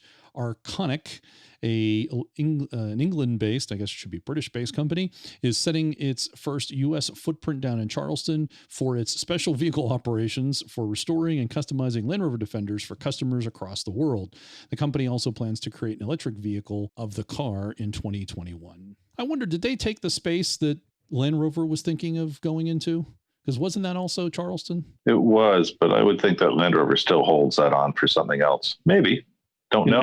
I don't know that Arconic does the volume to need a space as big as the Classic Works facility that they were building. And finally, after 7 years, Indiana returns seized Land Rover in landmark Supreme Court case. When Indiana law enforcement seized Tyson Timms' Land Rover 7 years ago, he had no idea his car would become a vehicle that would jumpstart part of the Bill of Rights. Now, 7 years later, after winning at both the U.S. Supreme Court and Indiana Supreme Court, Tyson finally recovered his car on Tuesday. Quote, "For years, this case has been important not just for me, but for thousands of people who are caught up in the forfeiture lawsuits. I didn't believe that this vehicle would be mine again until I got home and saw it in my driveway," unquote. And it is a Freelander too. Asset forfeiture stuff is a pretty hotbed topic, and you ought to just get Will Hedrick started on that someday. But on the other side of it, yeah, it's kind of a shallow victory when all you get is a Freelander out of it. Does it work? Well, it's a Freelander too, so there's a good chance it might. It might. I suspect its rear main seal it may be original. Just think of the colony of gremlins that are going to be inhabiting that thing, ready to jump onto any other product that might be near it when it comes back home again. It's probably been sitting for 7 years and not moved at all, or not run, and certainly not maintained. It's going to be in all fairness, doing that to any vehicle is not a good thing to do. Poor thing.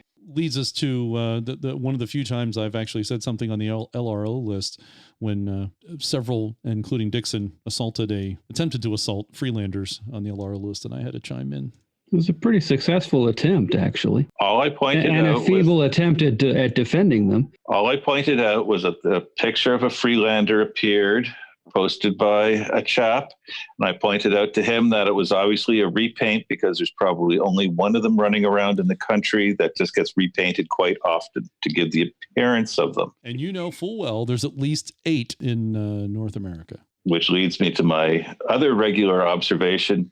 At least I'm satisfied there are more than 80 inches from the 48 to 53 running around on North American highways. And I'm starting to find it curious that you claim that there is this mysterious person who runs something called WAIF, and yet you claim that you will put us in contact, and you never have. I'm starting to think that this is like a Loch Ness Monster situation. I'll have to go and try him again. He's in Montana. See, he is in Montana. Sure. The free state of Montana. Just the thing. You want a Freelander for the free state of Montana. Well, if you were running a society dedicated to preserve Freelanders, wouldn't you be a bit shy too? Not everyone can be like John and be all for Freelander love and the rest of this stuff. Freelander love. Didn't that go out in the 70s?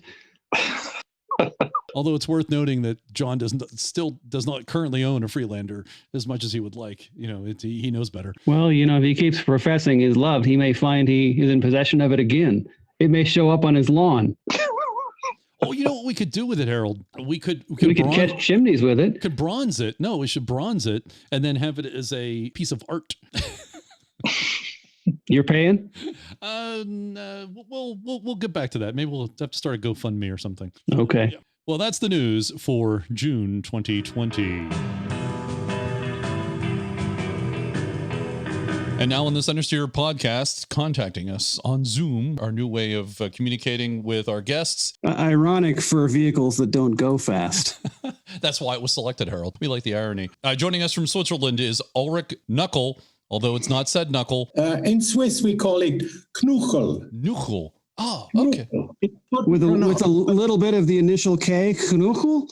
Yes. Oh, you're great. You do well. Knuchel. Okay. Yes.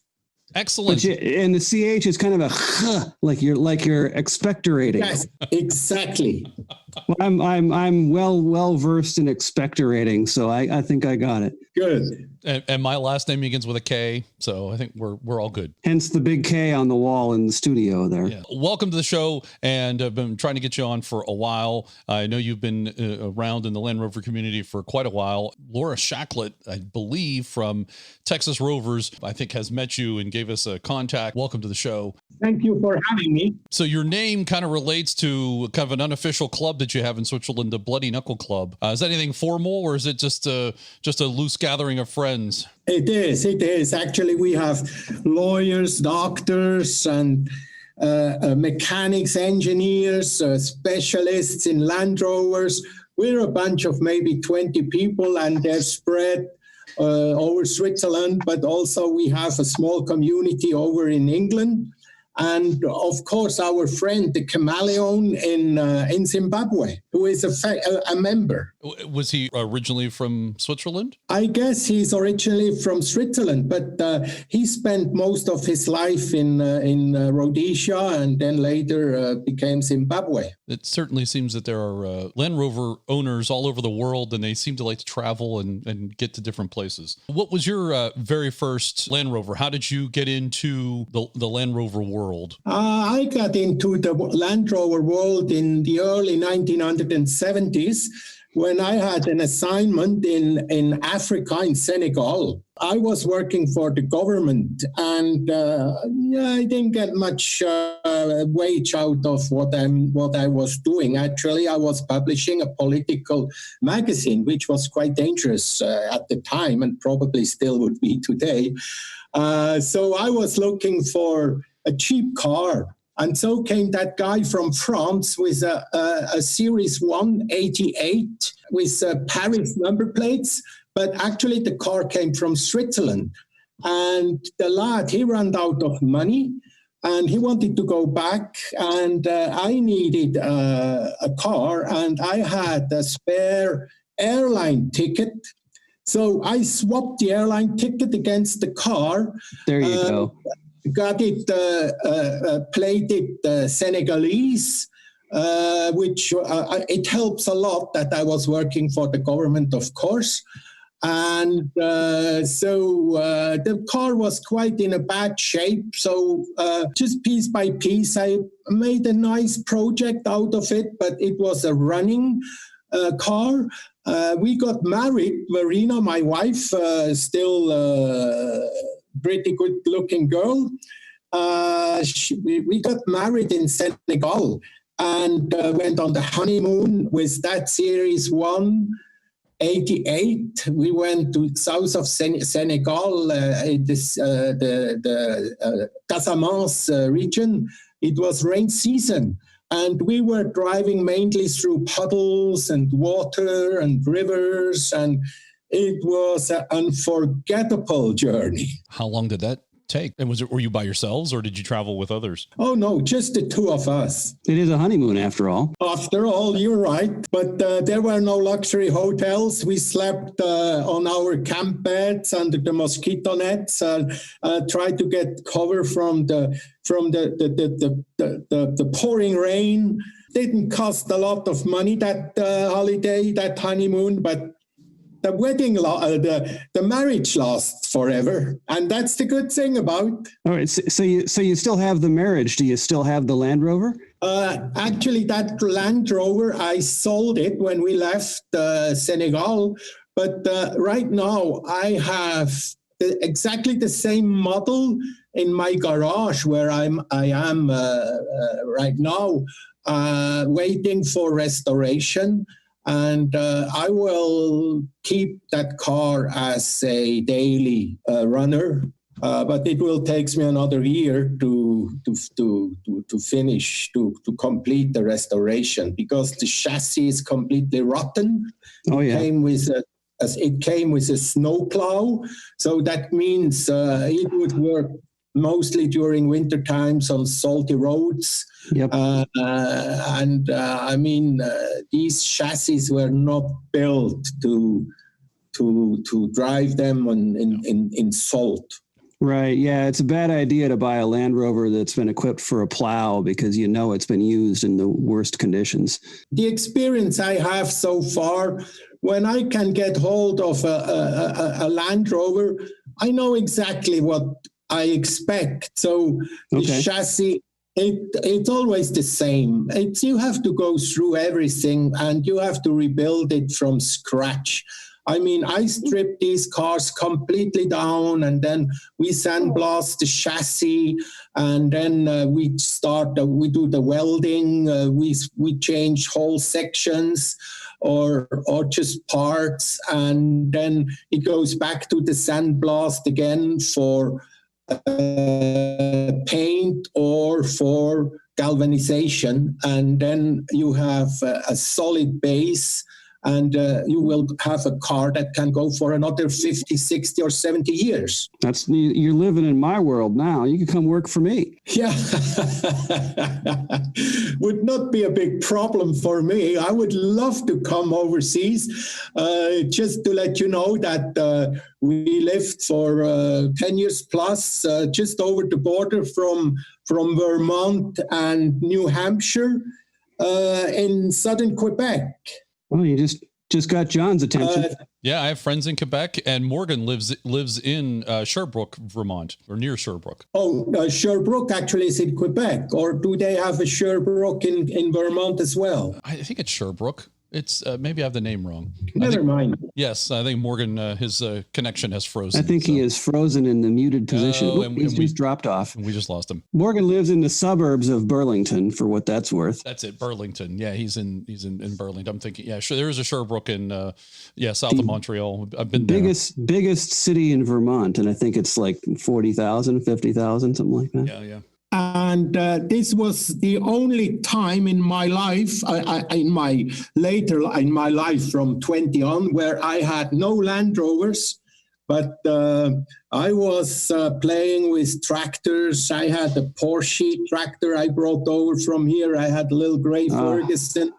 So these were my toys. You know what Porsche tractors go for these days? They're very expensive. They're like made out of gold. Porsches like the Junior. I'm a fan of those, but I'd love to have a Lamborghini tractor. Those would be fun too. Yeah.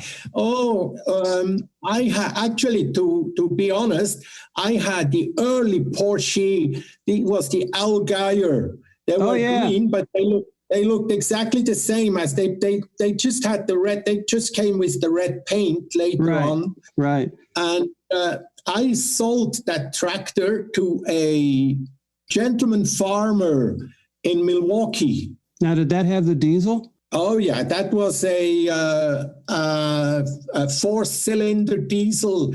It's the Porsche system. It's exactly the same that you have on the Standard and you have on the Junior. Junior is only two cylinders, I guess. Yeah, it's a smaller one. I think I like that particular form on the Junior, but yeah, I mean, any of the Porsches are really cool, and their diesel system is interesting. Oh yes, it is. It's with the sidewalls, it looks like a little bit like a Volkswagen engine, or of course the Porsche engine is a Volkswagen engine. What I'm talking. Yeah. You had your honeymoon in Senegal, and you were driving what was that again? A Series 1? That was a Series 188. That is the longest 88 inch between the axles.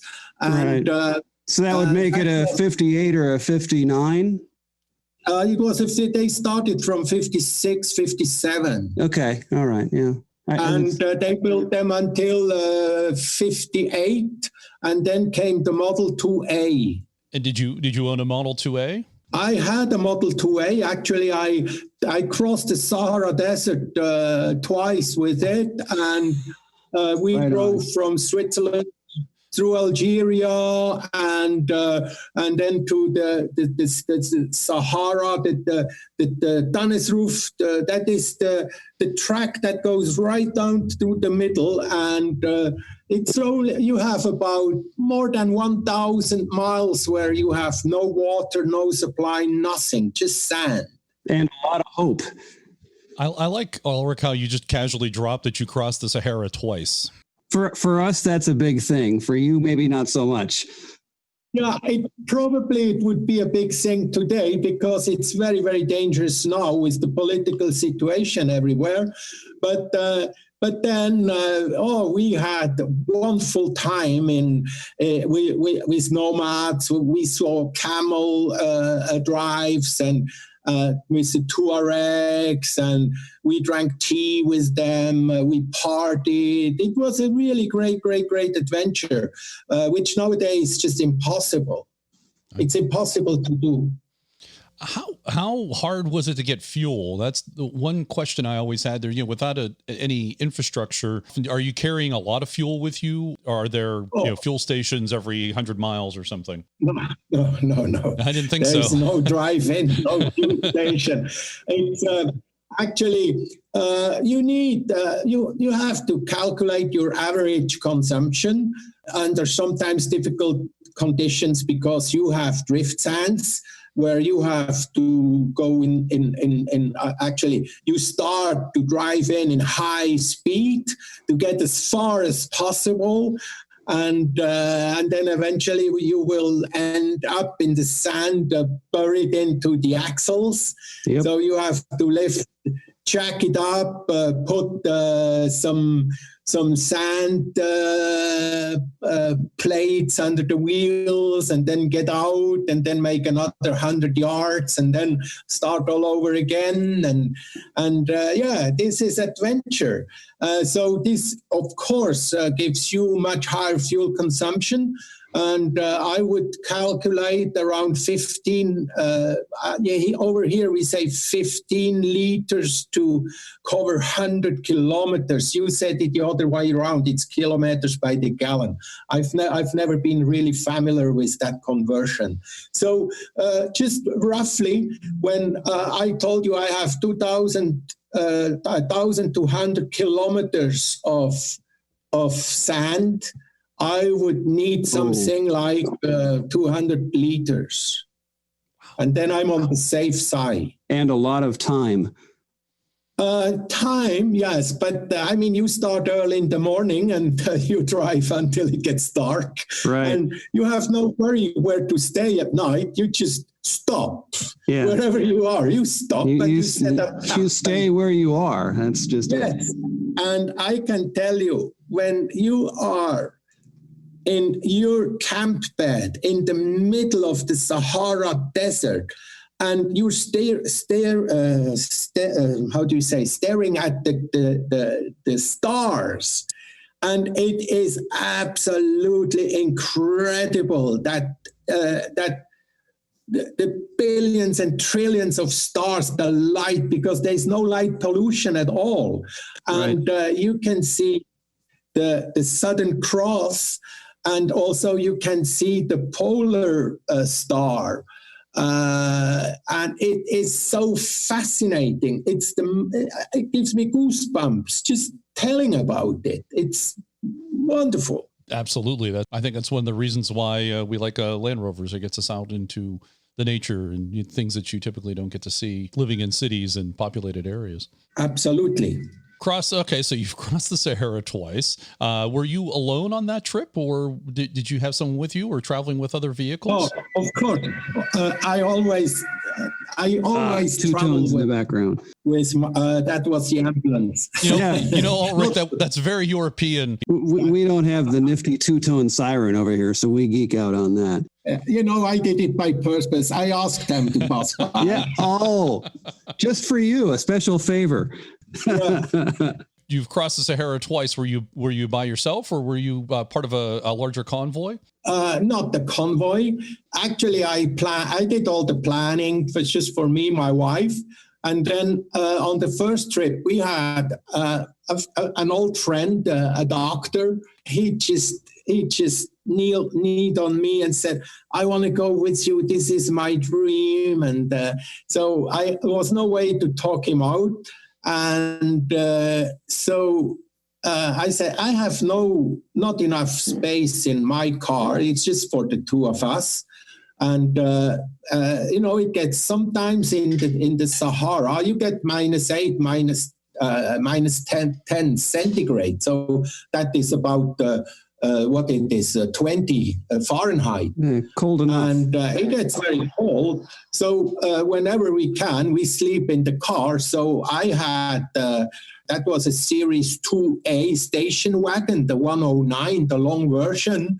And actually we had a nice bunk in there where we could sleep and stay away from the wind at least. I had them buying an old Volkswagen, a bus, like a kind of love and peace bus, you know. Yes. Mm-hmm. Yeah. And it was we rushed through to get the bunk in it and to convert it, and then off we went, and they followed me, but we had a hard time to get that Volkswagen through the desert. It's possible, but you have to be a advert driver, and which unfortunately, he's a very, very good obstetrician, but his driving was not as good.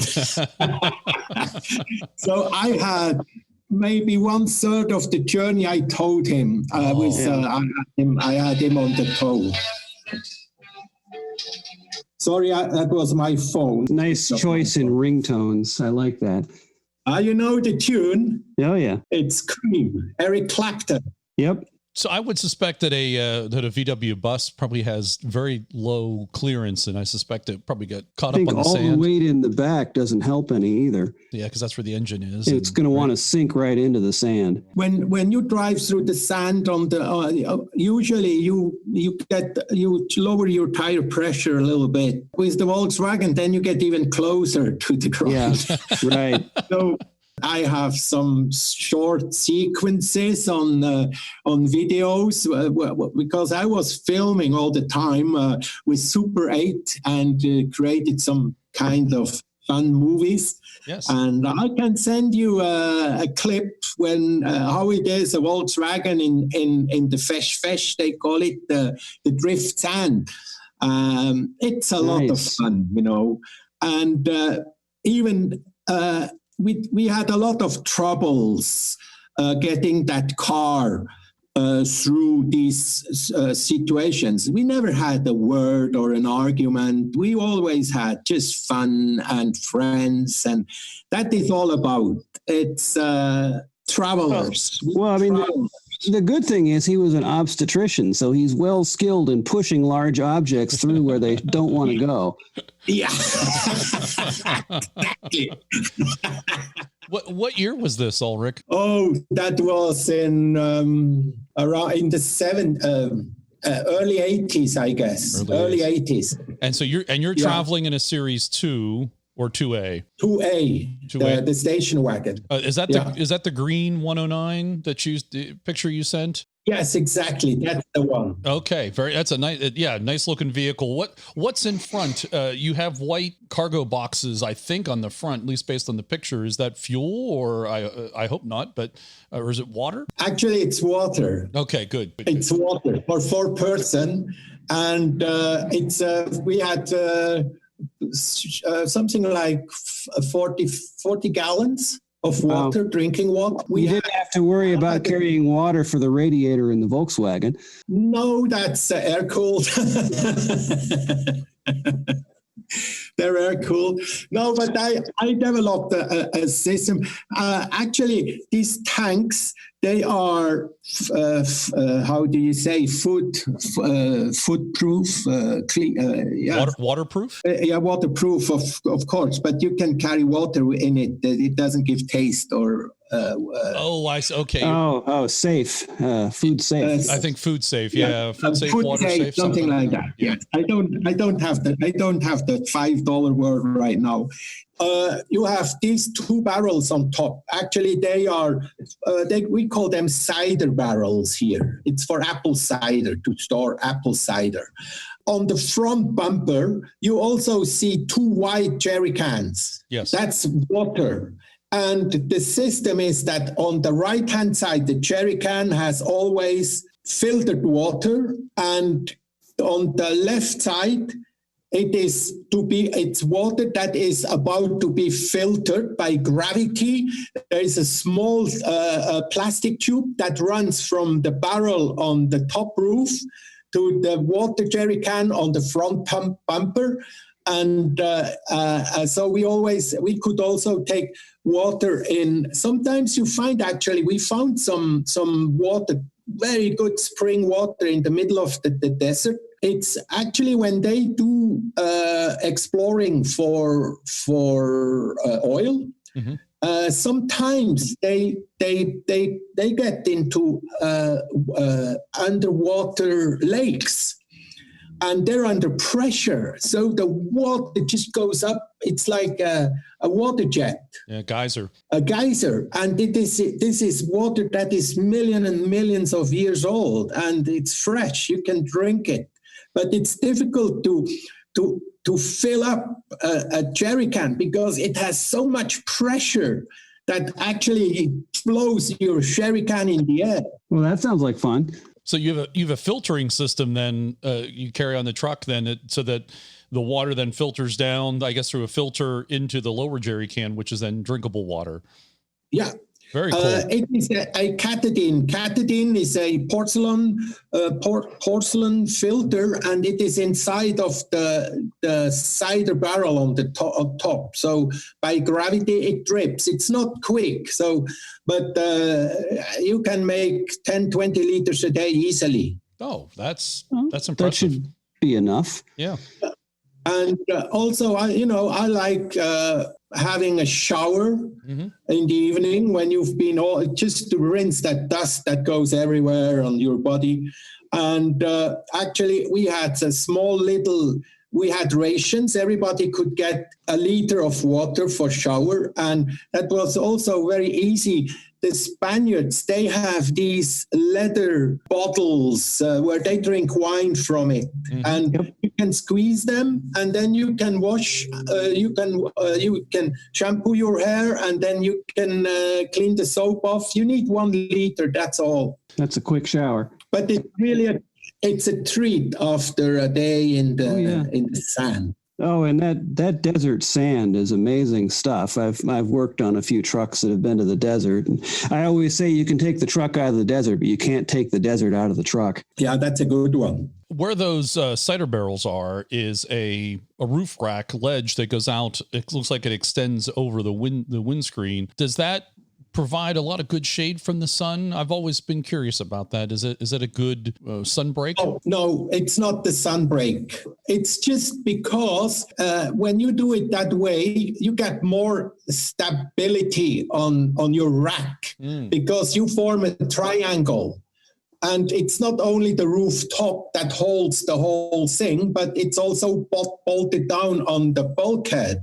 That's the reason why. Because you're completely overloaded on top. Your car is. We had most of the water, and then all the petrol and other stuff on the roof. Usually, this on a roof rack, you're supposed to put maybe 150 pounds, not more, but you double or triple that. Well, that water is 8 pounds per gallon, and so you get a few gallons up there, and that's a lot of weight right there, plus everything else you do.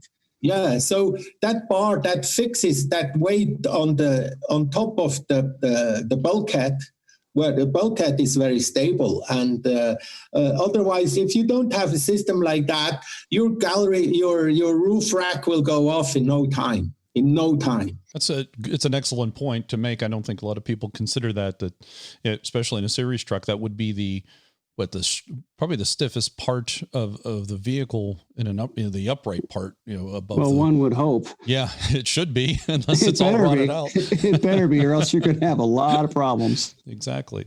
Do you give your Land Rovers names? And if so, what was the name of the Series 2A? Oh, yes, it has a name, but it's a Swiss name, and it's just, we call it Liebsauterli. Liebsauterli means Lieb is Liebe, love, a lovely, a nice little car. That's the name we gave it, because every time the car made an extra effort and never let us behind, we always would give him a little love tap. Extra love for not letting you down. Yes, not that, and would say lieb Sotal. It's like you say to a dog, a good boy, good boy. Oh, nice. Gotcha. I think that's a fantastic, a nice little story behind the name too. Did you give the Series 1 a name? Not the one that I will start next. His name is Bruno. Bruno, okay. Because he's brown, and my second name is Bruno. So, but my wife, she doesn't like it. But it's Bruno.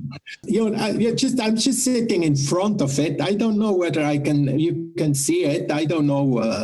When I look in front of me, there is a Series 1 from 1952. It is absolutely in original condition. It has never been restored or repainted, and I am the second owner. Then we have Bruno. I refer to him as the snowplow Land Rover right now. Then we have a Land Rover, a Freelander. That is my Sunday car. Excellent. It's a beautiful Freelander 2, pristine, and I just take it out for, it's a pristine car. And then I have my fire truck. It's a Series 1. Again, I am the second owner. That car has been in a fire brigade in Zurich. It was the command car for the fire chief. Eventually, it got retired and went into a museum where it spent the last 20 or 30 years. I got it from the museum and I brought it back on the road. It is original conditions, original paint. The engine has only about 80,000 kilometers, say 60,000 miles. It runs like a cuckoo's clock. And then on my right side is a Series 3. It's not my car. It belongs to one of the Bloody Knuckles buddies. And it is very special because it's a Series 3, but he has the Series 2A radiator. That means he has the lamps in the middle, not on the side. Yeah, the fender or wing. Mm-hmm. Yeah, in the fender or in the wings. And he stripped it down to the bare aluminum. So it's really, really a fancy car. Really, really nice. That's wonderful. That's wonderful. What else have you owned? What? So you've had the Series 2A that you traveled in the Sahara with. Have you had other Land Rovers besides what's in the garage at the moment? Yeah, there is one that is not here right now. It is it's another storage because I have 2-3 storage all over the place. They're hard to find. So that is a Series 1 49. That means the fire truck, exactly the same year, but they have 2 months in difference. So the fire truck has the earlier version of the gearbox. That is when you set in 4-wheel drive, it's not a lever, but it's a chain that you pull. The pull ring, yeah. The pull ring. And so 2 months later, now they come with the yellow knob, and it's the more modern version. That car is it's a nut and bolt restoration again. It has also, it's a 1600 engines, until 49, the first they had 1600 engines. Mm-hmm. It's the same engine like the 53 onward, but it's the Siamese bore, 1600, and then later they just tuned it up to 2 liters. Right. But it's exactly the same engine. You cannot tell from outside whether it's 1600 or 2 liters. You can't tell until you go to drive it and you put your foot down and nothing happens. Not really. It's amazing how I would say if I would go in a race with my 1600 and another 2 liter, there is not big difference because there is also another ratio in the differentials. Okay. So it's geared lower. Speed wise, they're the same. Okay. Of course, you ask me what else do I have? It's another 1952 nut and bolt restoration that went through my hands. I sold it to a young lady a couple of years ago, and she wanted to have a Land Rover in her garage. And she came over and she asked me, she said, "Oh, I love Land Rovers. And that's exactly what I want." And I said, "Okay, let's go for a test drive." And she said, "You drive, I don't drive because I'm not familiar with that double clutch stuff." I said, "Why do you want to buy a Land Rover and you don't want to drive it?" She said, "It's just nice to have it in my garage and to see it every morning when I go to work." They are a good thing to have around. So she's right. Yes, they are. And so with that experience, the next restoration that I did, it was an 86 nuts and bolt restoration. So I converted the gearbox from outside. You can see nothing, but inside I put the synchro mesh from a Series 3. So you can shift it very smooth and even so not familiar people with the double clutching. It's nice to drive, really nice and smooth. Well, it makes it easy. Takes a lot of the thinking out of things. Yeah. Back to the 49 Series 1 that you have that you're restoring. Originally it was a fire truck. Was that a Zurich fire truck? It was in the suburbs of Zurich, but it's very, very original. It has still the same hood. It's red, of course, and of course it has a special suspension in the rear, reinforced. I've never seen it before. Did it carry water? No, they carried fire extinguisher. And perhaps a big pump for moving some water and some hoses. No. It was that vehicle, as I told you, is the chief fire. Okay. So right. It is it's first intervention. So first intervention, it's the chief, and he has some equipment, but not heavy stuff. No pumps. It has no pump. It's the common car. He's the guy that gets there first and determines how many other trucks they're going to need. Exactly. That's a cool piece. That's one of the earliest utility Land Rovers I've heard of. So this one still has all the fancy lettering on the side that says Feuerwehr and stuff like that? Yes, it does. Actually, yes, it does. But it's not nicely done, It's not like with gold and like your fire trucks in the New York fire trucks where they're so nicely decorated with letters. No, it's just basic. It's just basic, not very spectacular. Well, that's kind of cool in its own way too, though. What's your plans for that? Do you just want to get it running and then take it to car shows or just to have it in the collection? No, actually, it is running. Okay. It is running. And last year, I attended a Grand Prix race in it was just a track, a small track at the Land Rover, the importer of the Land Rover, Jaguar, Aston Martin, and there's a big factory there. And so the track was laid out around the factory. And I have some very, very nice pictures, me and my wife racing in the fire truck. So that's something you don't hear very often, racing in a Land Rover. I was the only Land Rover in the race, I can tell you. So in other words, you won in your category. Of course. I had other vehicles. It's not because of going back to Africa. And I said I crossed the Sahara Desert twice. The first time was with the Land Rover, as I told you. And then second time, I bought from the army a vehicle which was a command car for the division commander with the radio equipment and all that stuff. And it's the base of the car is it's a Dodge. It's also a Dodge engine. Nice. But it is built and assembled in Switzerland with a specific body. The brand is MOWAG, MOWAG, they call it, MOWAG. Mm-hmm. It's an army truck, so I painted it in red that it looks like a fire truck.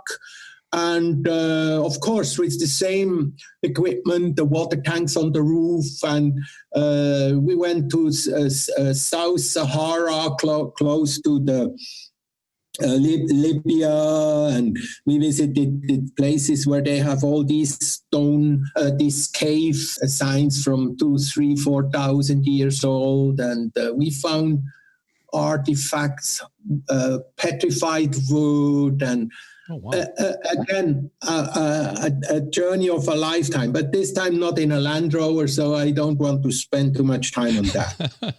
That's okay. No, that's still. An interesting story. It's still an interesting story. Where else have you been besides the Sahara?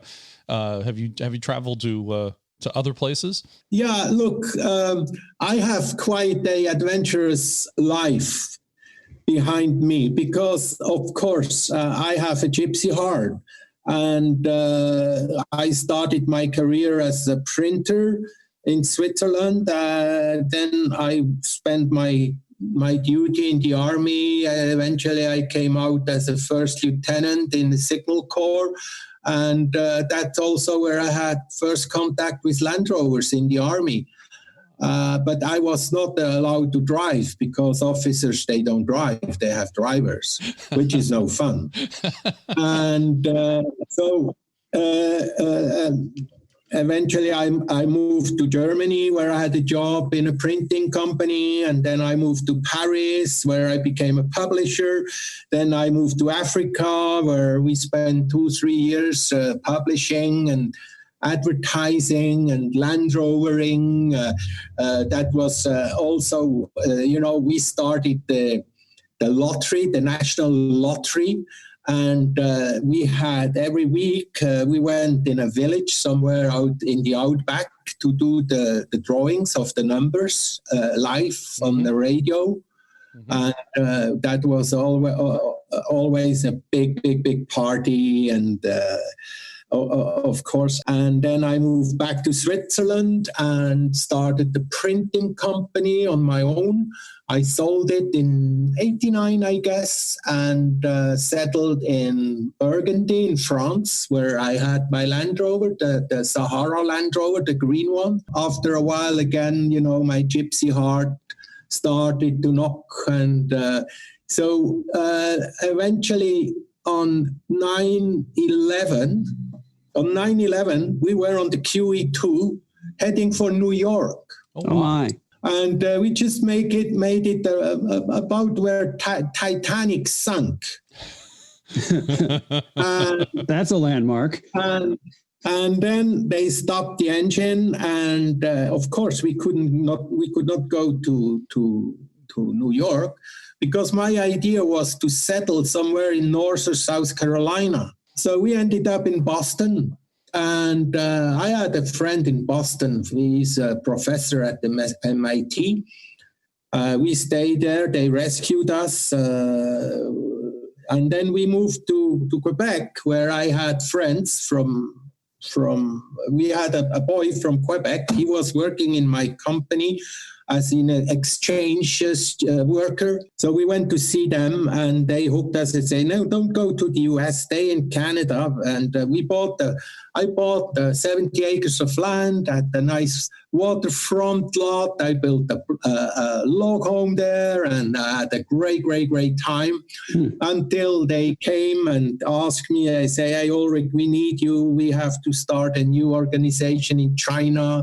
Could you go to China and set up a factory for us? So, of course, I did. And so I traveled from Montreal to Hong Kong and Guangdong 4, 5, 6 times a year. My wife, she wasn't that happy then because I was more in the planes than at home. And so we set up that company. I handed it over.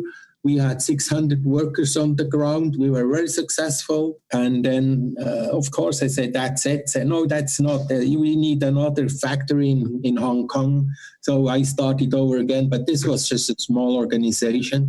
And then that's it. They said, no, you're not finished. Now we need another factory in Bangkok. And so I moved to Bangkok and set up another organization there, handed it over, and finally I retired. But by the time I retired, my wife, she got so upset that she said, no, now it's finished. Now we go to Switzerland, we buy a house somewhere in the countryside, and you keep calm and you play with Land Rovers and you don't go to work anymore.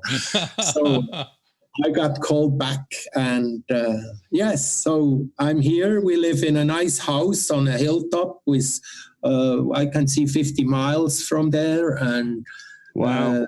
We see, it's a beautiful place, but Switzerland is boring. And especially for you, yeah. Yeah, so maybe something else that has nothing to do with Land Rovers, but also with engines, and maybe tells you a little bit about I'm a Benjamin, they call me.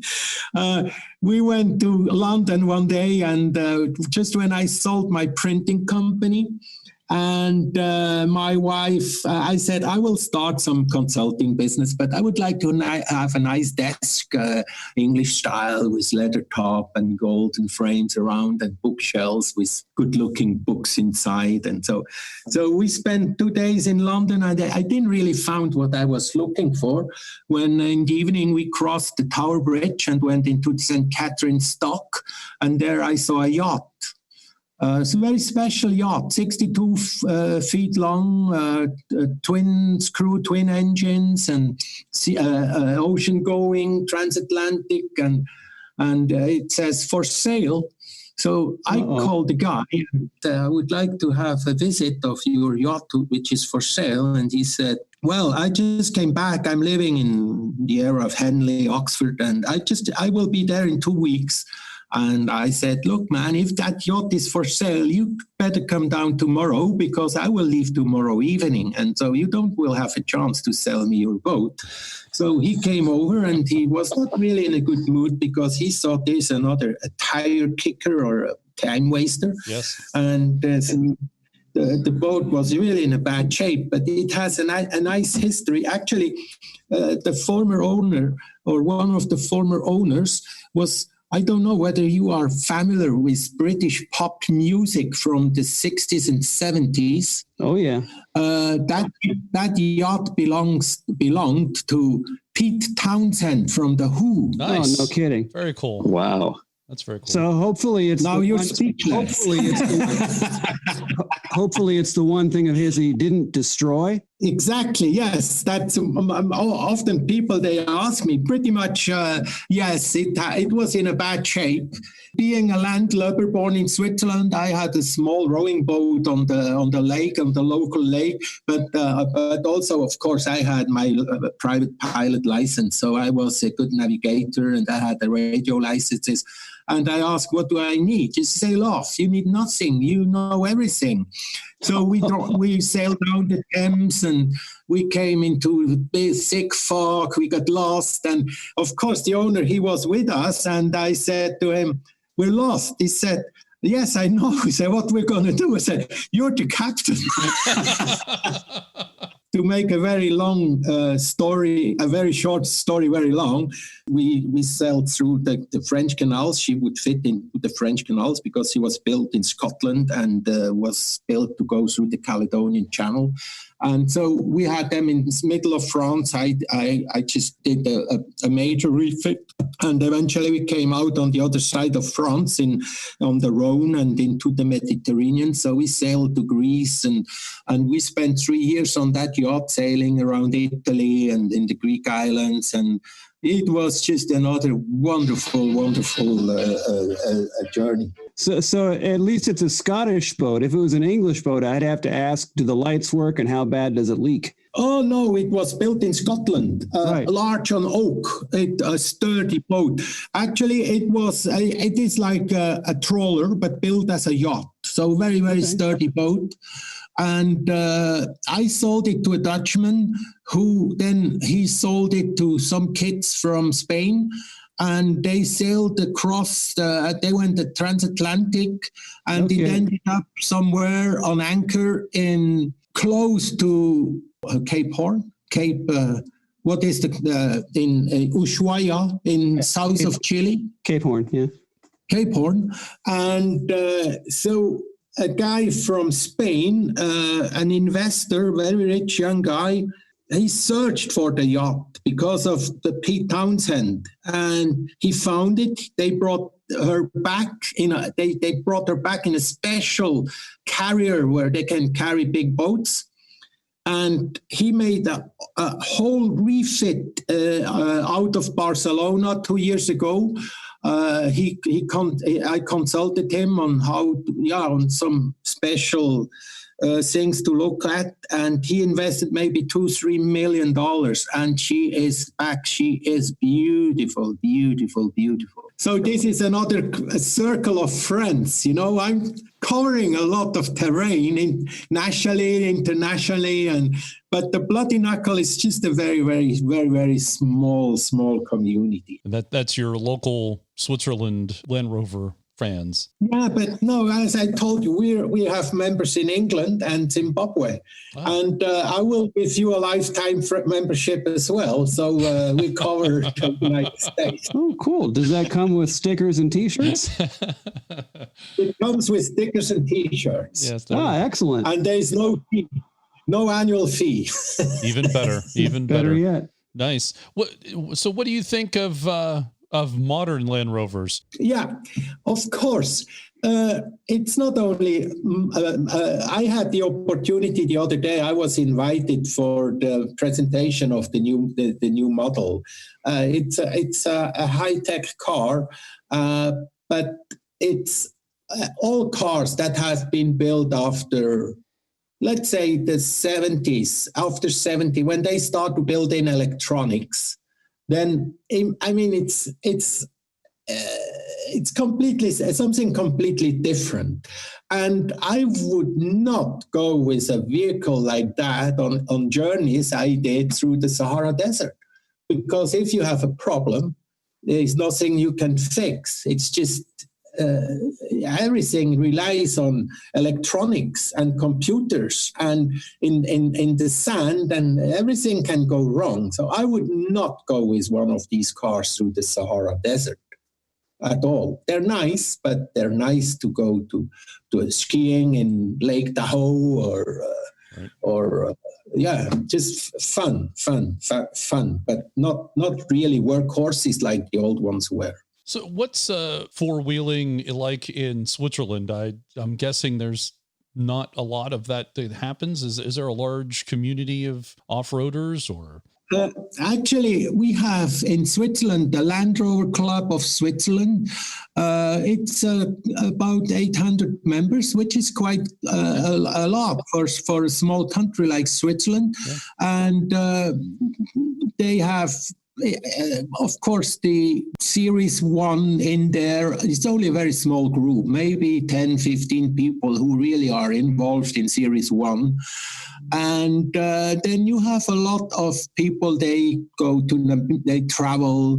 Now they try to go back on the Silk Road, or they go Morocco. Morocco is still open, so they can go and have fun in the sand in Morocco. During my time, Morocco was not open for tourists because there was war with the Polisario.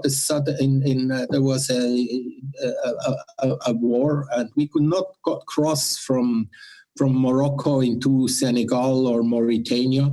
And but still now you cannot cross from Algeria to Morocco. These borders are still closed. So, but there is a lot of, there are opportunities for them. They have defenders, mostly defenders, and some are very, very nicely equipped for safaris. Also, I know from one or two guys, they have, how do you say, the flat nose Land Rover. How do you say? Forward control. Forward control. Thank you. There are three forward controls in Switzerland, and once a year they have a gathering in France at the chateau.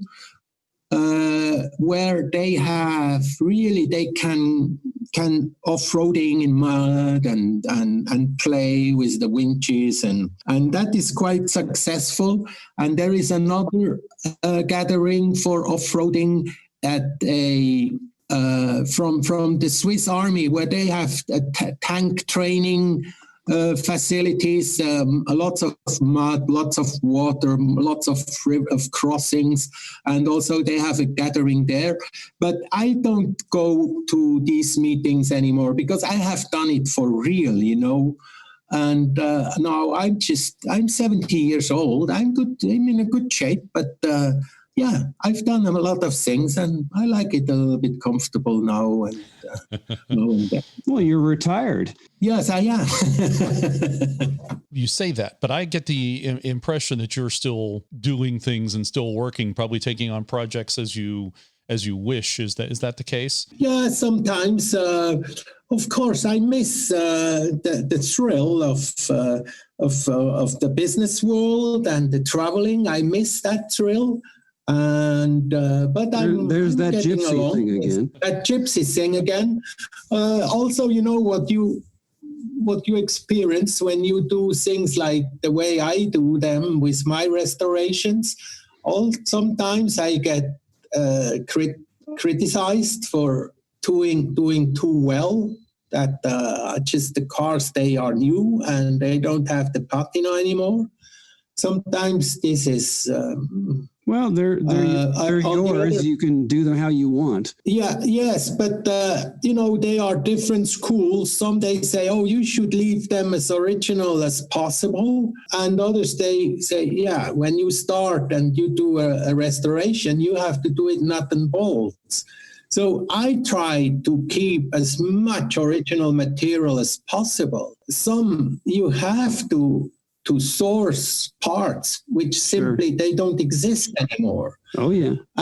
But it's surprising how much I get for Land Rovers, which is not a widely distributed brand, but now with my network that I have, I can get almost everything I need. But recently I bought myself a Peugeot. That's a brand you don't have in the United States. The French. Not anymore, no. Yeah, or they were not really distributed. So I found myself. They were for quite a while, actually. In the 70s, they were quite big, and they were one of the early diesels in this country. But yeah, they died out in the 80s, I think. We had them in Africa. Very good alternative to Land Rovers. They were really, really reliable engines and reliable, especially the pickup Peugeots were widely distributed. The 404 and the 504. Right. But I bought myself a convertible Peugeot 304 from 1970. Just to have something comfortable. It is just because of I was in a bad mood about the lockdown and the Corona stuff here, and so I said, so it's like a frustration buy. And again, I cannot just leave things unrestored. So that gives you something to do. I had the whole damn thing in pieces and the engine overhauled and new paint work done, a new interior, carpet, seats, and everything.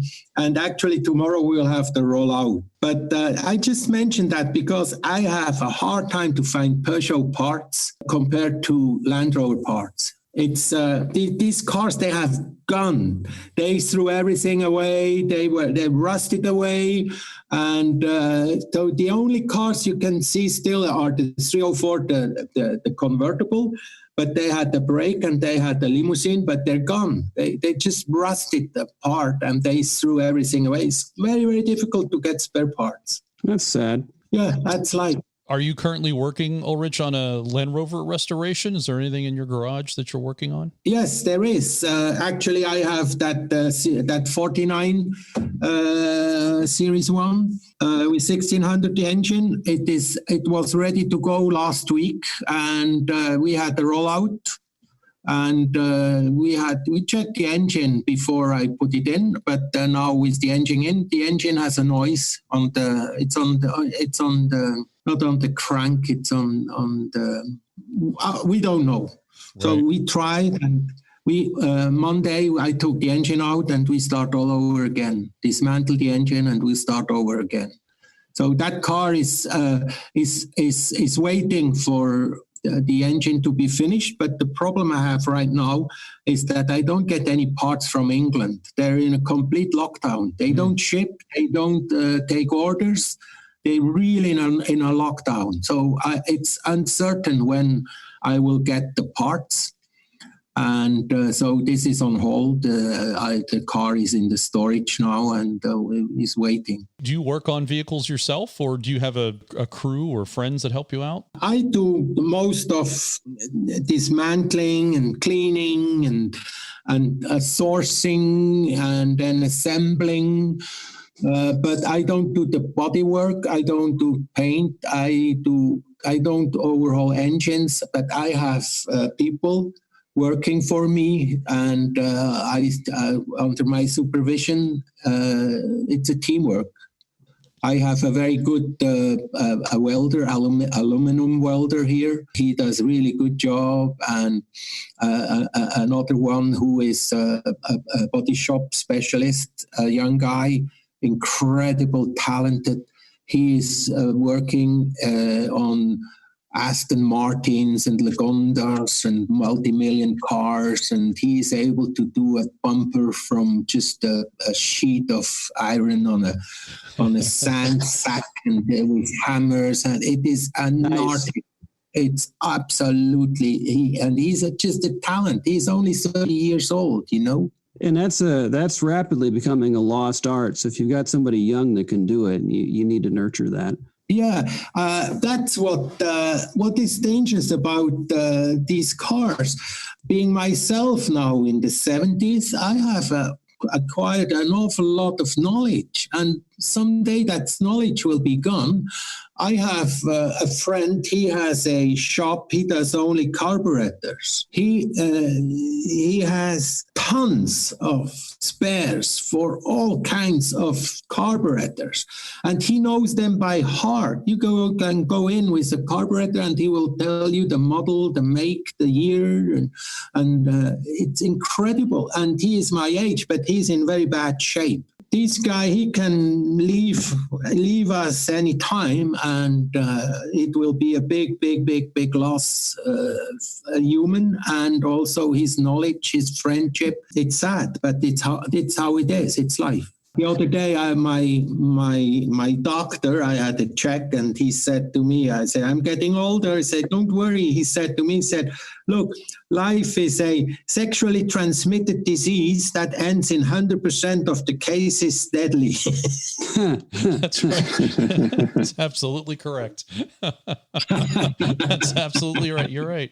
I've actually heard that before, but that's a good. That's a good line. It's a good line. I heard it for the first time. Let's end on a little more of a positive note. Is there a Land Rover that you are lust after, that you are trying to acquire? Is there some model that is a dream car? Land. I have them all. so nothing I don't have. You've achieved the dream then. You've achieved the dream. Yeah, yes, I do. But so that right means now, you win. But actually, right now, I try to sell some. But you're not allowed to sell a car right now. Right. It's against the law. Right. Yes. Something I forgot to tell you when I look around me here against the wall is a chassis of a Series 180. It's redone. It's ready to go on axles. It comes with a brand new bulkhead, axles to be restored, and it's here. Nobody. I had it for sale now for 3 months. Nobody's calling. Yeah. So I don't know what I'm gonna do. Maybe I should ship it to your place. There we go. In Florida, the auction, Meckham. Oh, There you go. Well, there's certainly a large Land Rover community here in the U.S. and especially on the East Coast. Well, there's actually, I guess, there's a big one on the West Coast too. They might be interested. You might get some inquiries as a result of the podcast. Actually, he should talk to Dixon because Dixon's plugged into the 80-inch community pretty well. Our other panelist from he lives in Ontario. He travels. Well, he can't do it right now, but he normally travels into New Jersey to buddies of his to work on 80. It's an 88, isn't it? Is that or the 80-inch? I think the 80s. He's got 80s. Yeah. He's got FCs. He's got a little bit of everything. Do you know that guy who is in Vermont, just St. Johnsbury, around there, close to the Canadian border? He was on Legend, the Legend. You know, the Series 1 magazine. Yes. And he has rebuilt a Centresteer. Do you know him? Yeah, Jim Mackery. We actually interviewed him about 2 years ago, and Okay. I went up to Vermont and visited Morgan, and Morgan took us over to see Jim Mackery in his shop, and we got to see it. So yeah, it's impressive. Well, it's impressive. Yeah, it's incredible what he's doing. It is. You know, shipping a 40-foot container, I can put 2 Series 180 in it, and it's about $3,000 to get it shipped from Bremerhaven to New York, or to Savannah, or Baltimore. Yeah, it's not a big deal. And I mean, I'm an international guy. I'm welcome to help anybody who is looking for dream cars. Nice restoration project. Let's put it that way. One of my cars that it's an 88-inch. It's a pickup, which I have restored, nuts and bolts. Actually, it's in the Emil Frey Classic dealership in here in Switzerland. They are sole importer Land Rover, Aston Martin, Jaguar. It's really top notch, and they have a classic car garage. I'm working as a consultant for them, and they bought that car from me, and it is on display for sale now. They are asking over $80,000. People, they get jealous, and it's a pickup though. It's a pickup. It's what we would call a truck cab. Truck cab. Yes, truck cab. Yes. Okay, yeah. Those are rare here in the U.S. I have a Series 180 truck cab here, and my 88 is also a truck cab. And then there is the Emil Frey. It's a truck cab too. They were quite popular here, the truck cabs, because in the winter we have cold weather. So they come with the Smith heater. Right. The truck cab is much smaller volume to keep warm. Yeah. But anyway, the heating is not. It's just. It's there. It's good to have, but it's not very efficient. Well, it's the shin burner we're talking about, right? The little round one. Yeah. Oh, you call it shin burner. Yeah, yes. That's a good one. Ulrich, I want to thank you very much for coming on the podcast and telling us about your experience with the Land Rovers. It was interesting. I still like how you casually you crossed the Sahara twice. Not just across the Sierra, but across the Sierra twice. Actually, once I went forward and back, so that makes it 3. There you go. All right, there we go. 3. Well, again, thanks very much for coming on, Ulrich, and talking to us. Yeah, that's nice. I will send you some pictures from the cars that we just were talking about, and maybe you can put them on your site. I will.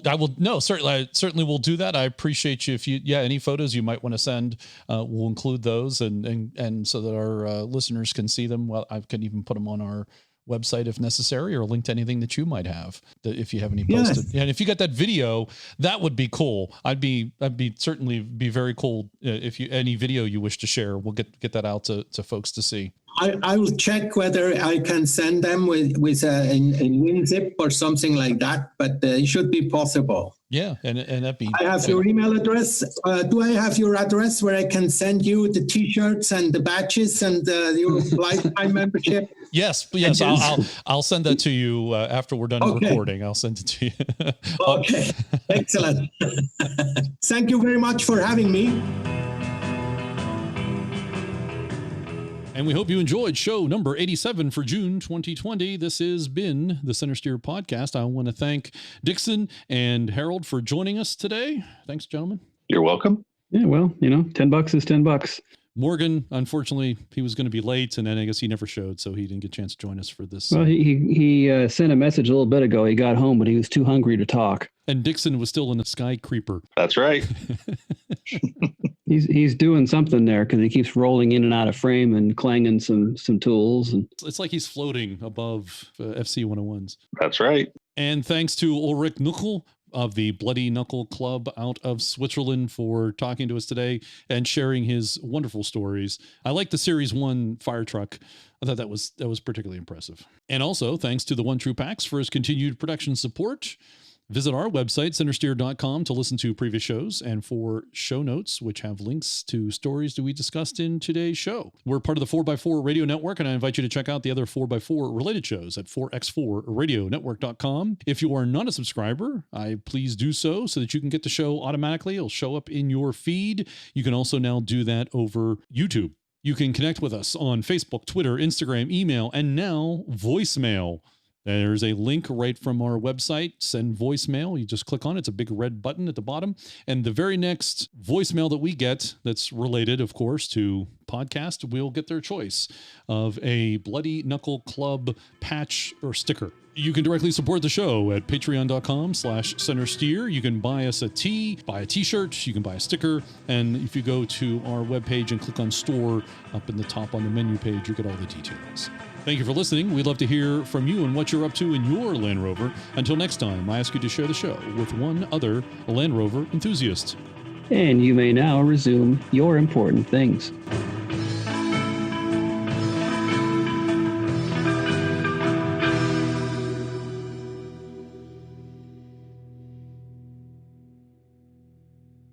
Oh, of course. I always...